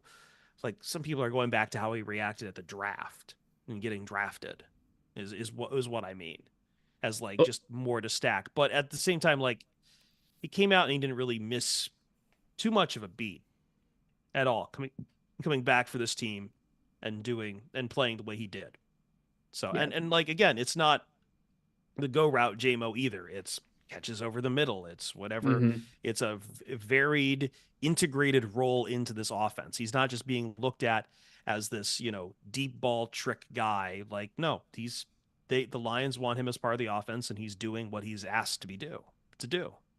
Yeah. And those people who have questions about Jameson Williams and whether or not he loves football have never heard anybody talk about Jameson Williams, whether it's Brad Holmes or Dan Campbell or Ray Agnew or whoever it is. Like last year, it's very clear through the pre-draft process that Jameson Williams loves football. So I mean, you don't even need to go back that far too. Like all these videos we'd have where he's just smiling like a kid last year, catching those touchdowns. Yeah, my only question is that hit to the back. I mean, that's a defenseless receiver, so I'm not sure why New York didn't make a call to that game. But kick him out. But and then the other guy, Gibbs, right, Jeremy? We talked about it in the first segment, but he's just liable to make a play. And there were a couple of plays where it was like, oh, he's tiptoeing the line, and if he can keep his balance on this insane angle he's taking, it would be 6, right? Yep. And but still, I mean, the big explosive plays, they happened, and when they happened, the Lions offense looked like it was the Lions offense from old. So, and on a day where David Montgomery just didn't look like himself, right? There was nothing really going with David Montgomery outside of a screen. Texans' run defense was pretty solid. It was, and I think especially up the middle. I think maybe I underestimated it a little bit. Even in my on paper, I'm like, I don't think it's good as their DVOA suggests. Turns out it was pretty good. And so the fact that the Lions, again, they were able to wear them down, and Gibbs was the one that was really the one who took advantage of late in that game. Again, contributed to the way they win. I think again, like it deserves repeating that this wasn't just about the Texans breaking down or melting down, and this wasn't just about the defense holding them forever. The offense made plays when they needed to down the stretch, including a key Amon-Ra catch. We don't really need to talk about Amon-Ra some more, but he does have touchdowns in 6 straight games, which I believe is a Lions record. So that's another story that's just kind of like flying under the radar. Like the Lions offense still humming along pretty well, even in games in which they looked terrible for 2.5 quarters. Well, he did lose his consecutive target reception streak, though. So that is, there were quite a few like strange Goff throws over the middle that were just like at the feet of everybody. Yeah, at the feet. It's like it doesn't look like you're just trying to throw that ball away, but at the same time, is it pressure? Is it whatever? Right. And yeah, I don't know. Just out of sync, but also to the point about the offense, right? Is that like the first 3 quarters, like it was what it was, and then the fourth quarter happens, and it's like, oh yeah, this is the Lions offense. Right. Like Yeah. it just wasn't ever in rhythm, and it was the 3 and outs, and it was how disjointed it was, and it all came together once Gibbs started breaking off big plays. Can I just ask this question? It's a hard question to answer, and I don't want to get too bogged down into it. I wish we had gotten to it earlier, and I still want to talk about Aaron and Glenn a little bit before we get out of here. But something I've seen some fans ask today, and I want to pose it to you guys because I don't really have a clear answer on it. I lean no on my answer, but I don't want to taint the sample. Is on those 3 quarters, do you think the Texans gave the rest of the league a blueprint on how to beat the Lions offense? No.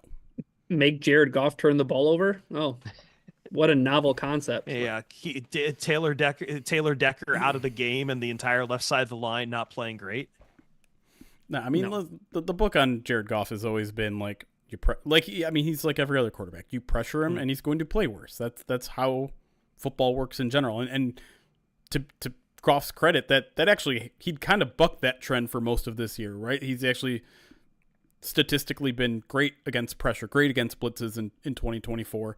But the Texans, they didn't find anything. They were just more pervasive in their pressure. They were better against the Lions' offensive line. So yeah, the book on beating the Lions is dominate their offensive line. Good luck. Yeah. Yeah, but I mean, you look at the passing pressure from last night. He was blitzed on 3 dropbacks. Yeah, so they got pressure with 4. Oh, yeah, so they were bringing, you tell me pressure with 4 is going to affect a quarterback? Okay. Wow. Thank you. Doing that. Wow. Hey, you figured out everybody in the league. You just figured out Mahomes and Burrow and everybody. Everybody's figured out. I mean, you did what every single defense in football tries to do. Create pressure without sending more guys.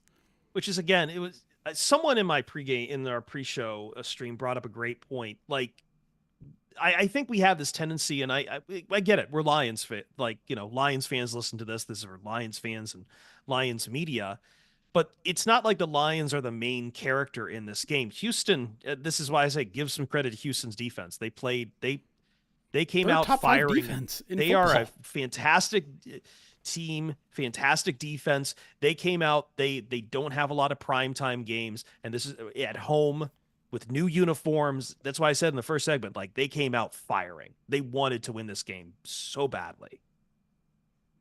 Yep. Flew a little too close to the sun, though. Yep. But they weren't afraid of the Lions. I guess maybe that's the key. Last thing I want to bring up, because I see the opening. We talked about coach openings during a break between the 3 of us, and the Saints opening is there. Although the broadcast made quite a bit of hay out of him being from Houston rather than any ties to New Orleans, although he was there as a player. And it's like, look, the Lions coordinators are going to get looked at, and up until this point, it's been Ben Johnson as the main target.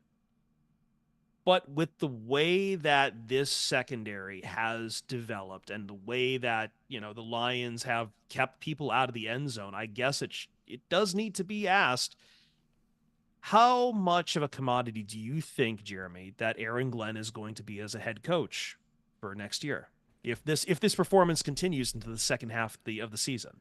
Yeah, I mean it. This is going to sound like a cop-out answer, but it depends what the teams that are looking for, because it's no surprise that what reigns supreme in coaching searches is offensive-minded gurus, right? That's what everyone seems to be looking for. That's where, you look at the best teams in football, there's usually a brilliant offensive mind behind it. And so that's why Ben Johnson will continue to be the more sought-after candidate, but I think you're also starting to see value in adding coaches who are former players, coaches who have fantastic relationships with their players. All you have to do is really look at Detroit and Houston. Both those teams have players that used to play for that specific team and know how to deal with players. You've already heard Zadarius Smith say this about Dan Campbell.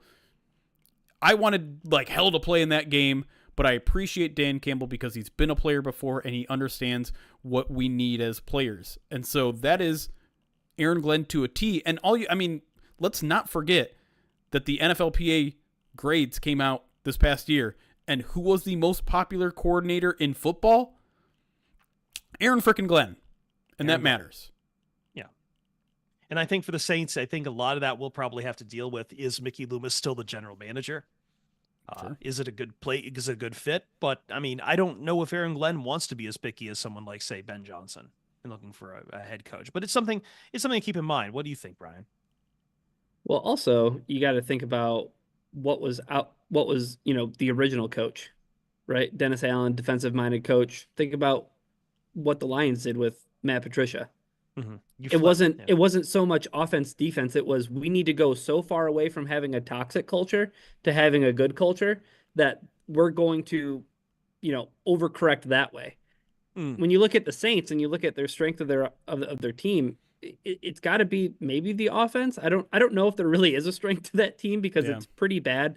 When it comes to the defense though, like they're just so aging.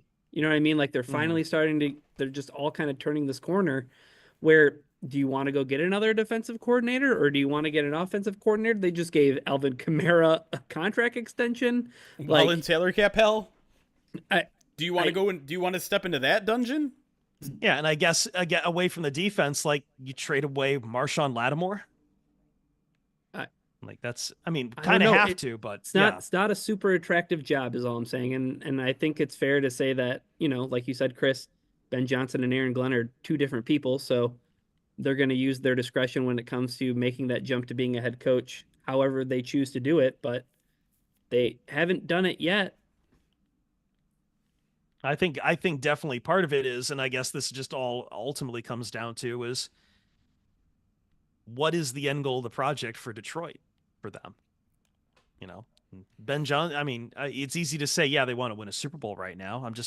I'm curious how many years that goes. And again, because we've talked about this, Jeremy, when we've talked about Ben Johnson, and it's the main reason I bring this up, because I know the answer now that Ben Johnson has turned down 2 years has been that, he wants to come back here and he wants to win and commit to this team, or he wants to be selective. But you've brought up plenty of times that there's only 32 jobs in this league, and you're not always going to have your pick of jobs every year. Yeah. And there's very little thing as waiting for the perfect job to come around. Yeah. And you risk how the NFL works. Like sometimes the best offensive coordinator looks like the worst offensive coordinator the following year because of injuries or because of not keeping up with your scheme or whatever it is.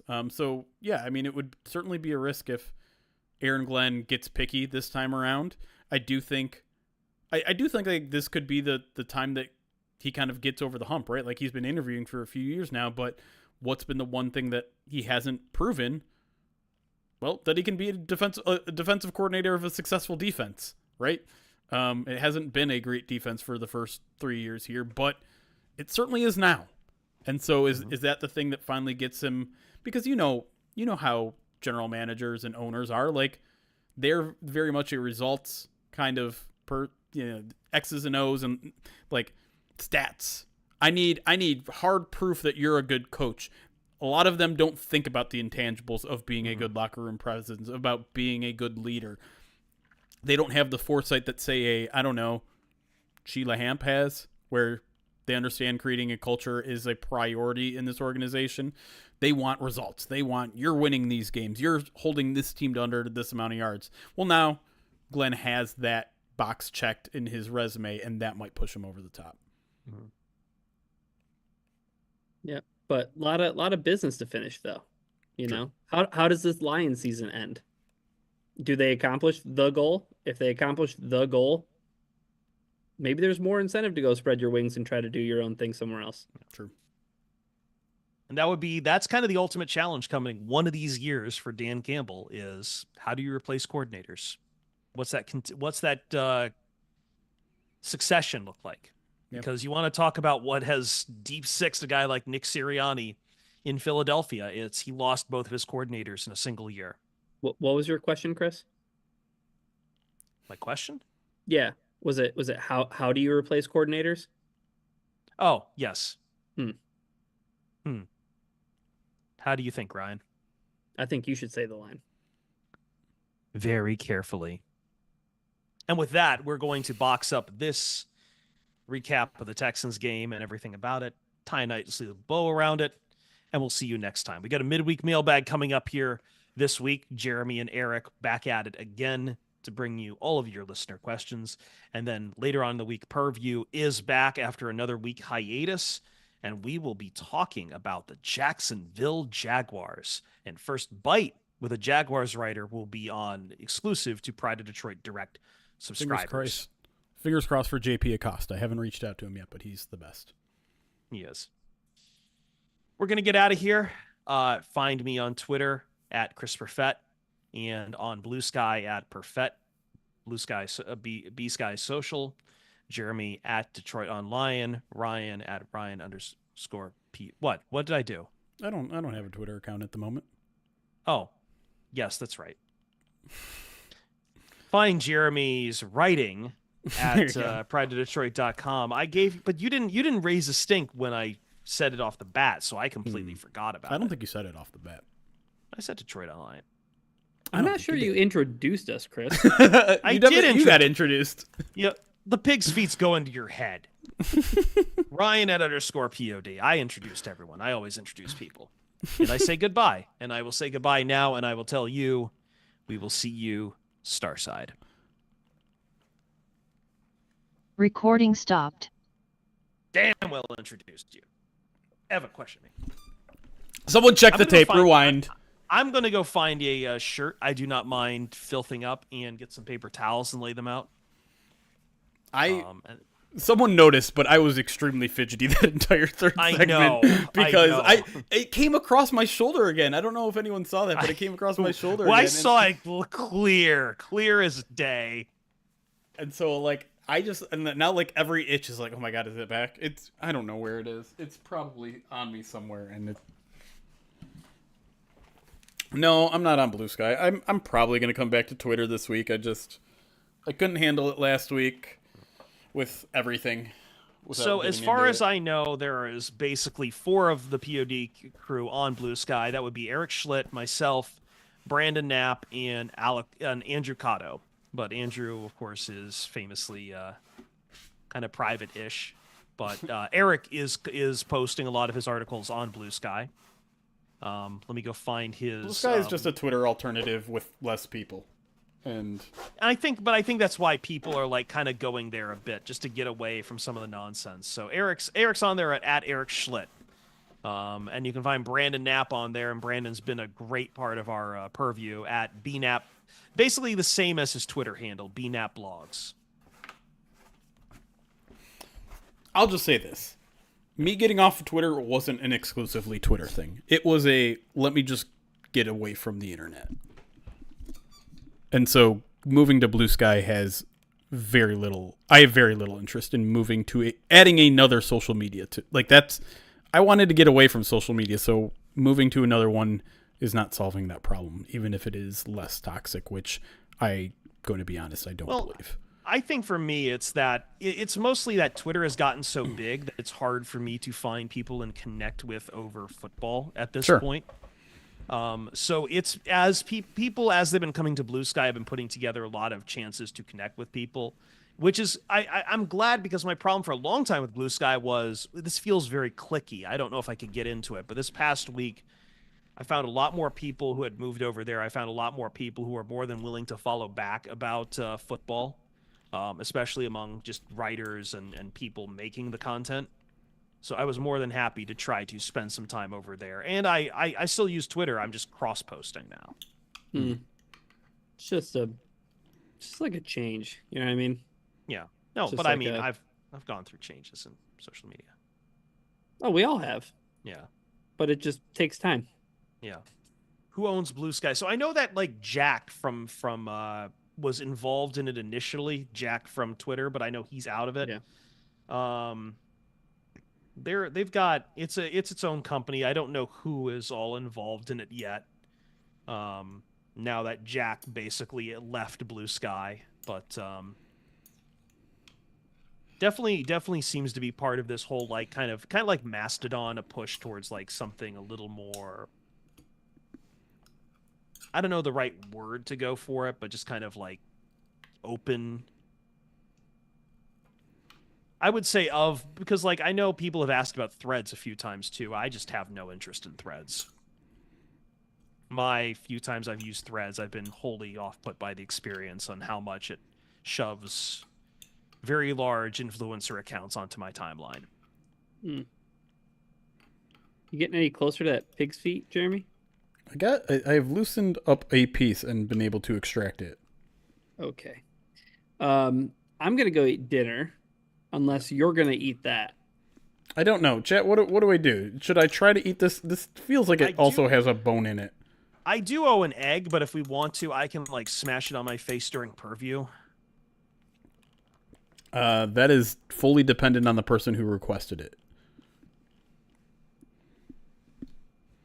I don't even know who requested it.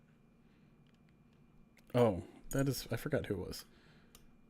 No, we don't. Well, here's the thing. I'm going to eventually eat it. Well, I guess if I don't roll it again, I won't eat it, but The password is congealed. Was that jar expensive? not that. Like $20 or something. All right. What? Someone Did you try going to the grocery store to get it? No.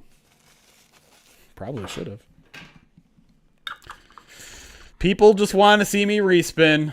All right, but here's the deal. If I get it again, we're doing it. Oh wow, you're really doing that. I think that there's enough people out there who are like worried about botulism. So No, that's fine. I got a stomach steel. I eat Taco Bell all the time. It's fine. a stomach hardened by That's right. years of fast food. Okay. All right, we'll spin it again. You guys just want me to spray myself with farts. Let's be honest. All right, here we go.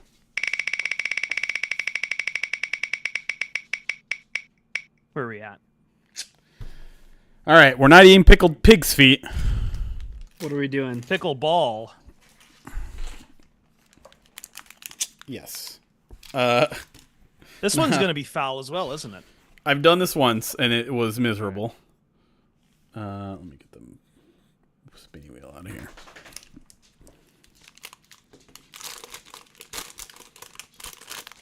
So, I don't know if you can read it because it's green and it's messing with my green screen. No, I but can't see anything. sour pickle balls. Also in Spanish, saladitos con pepino.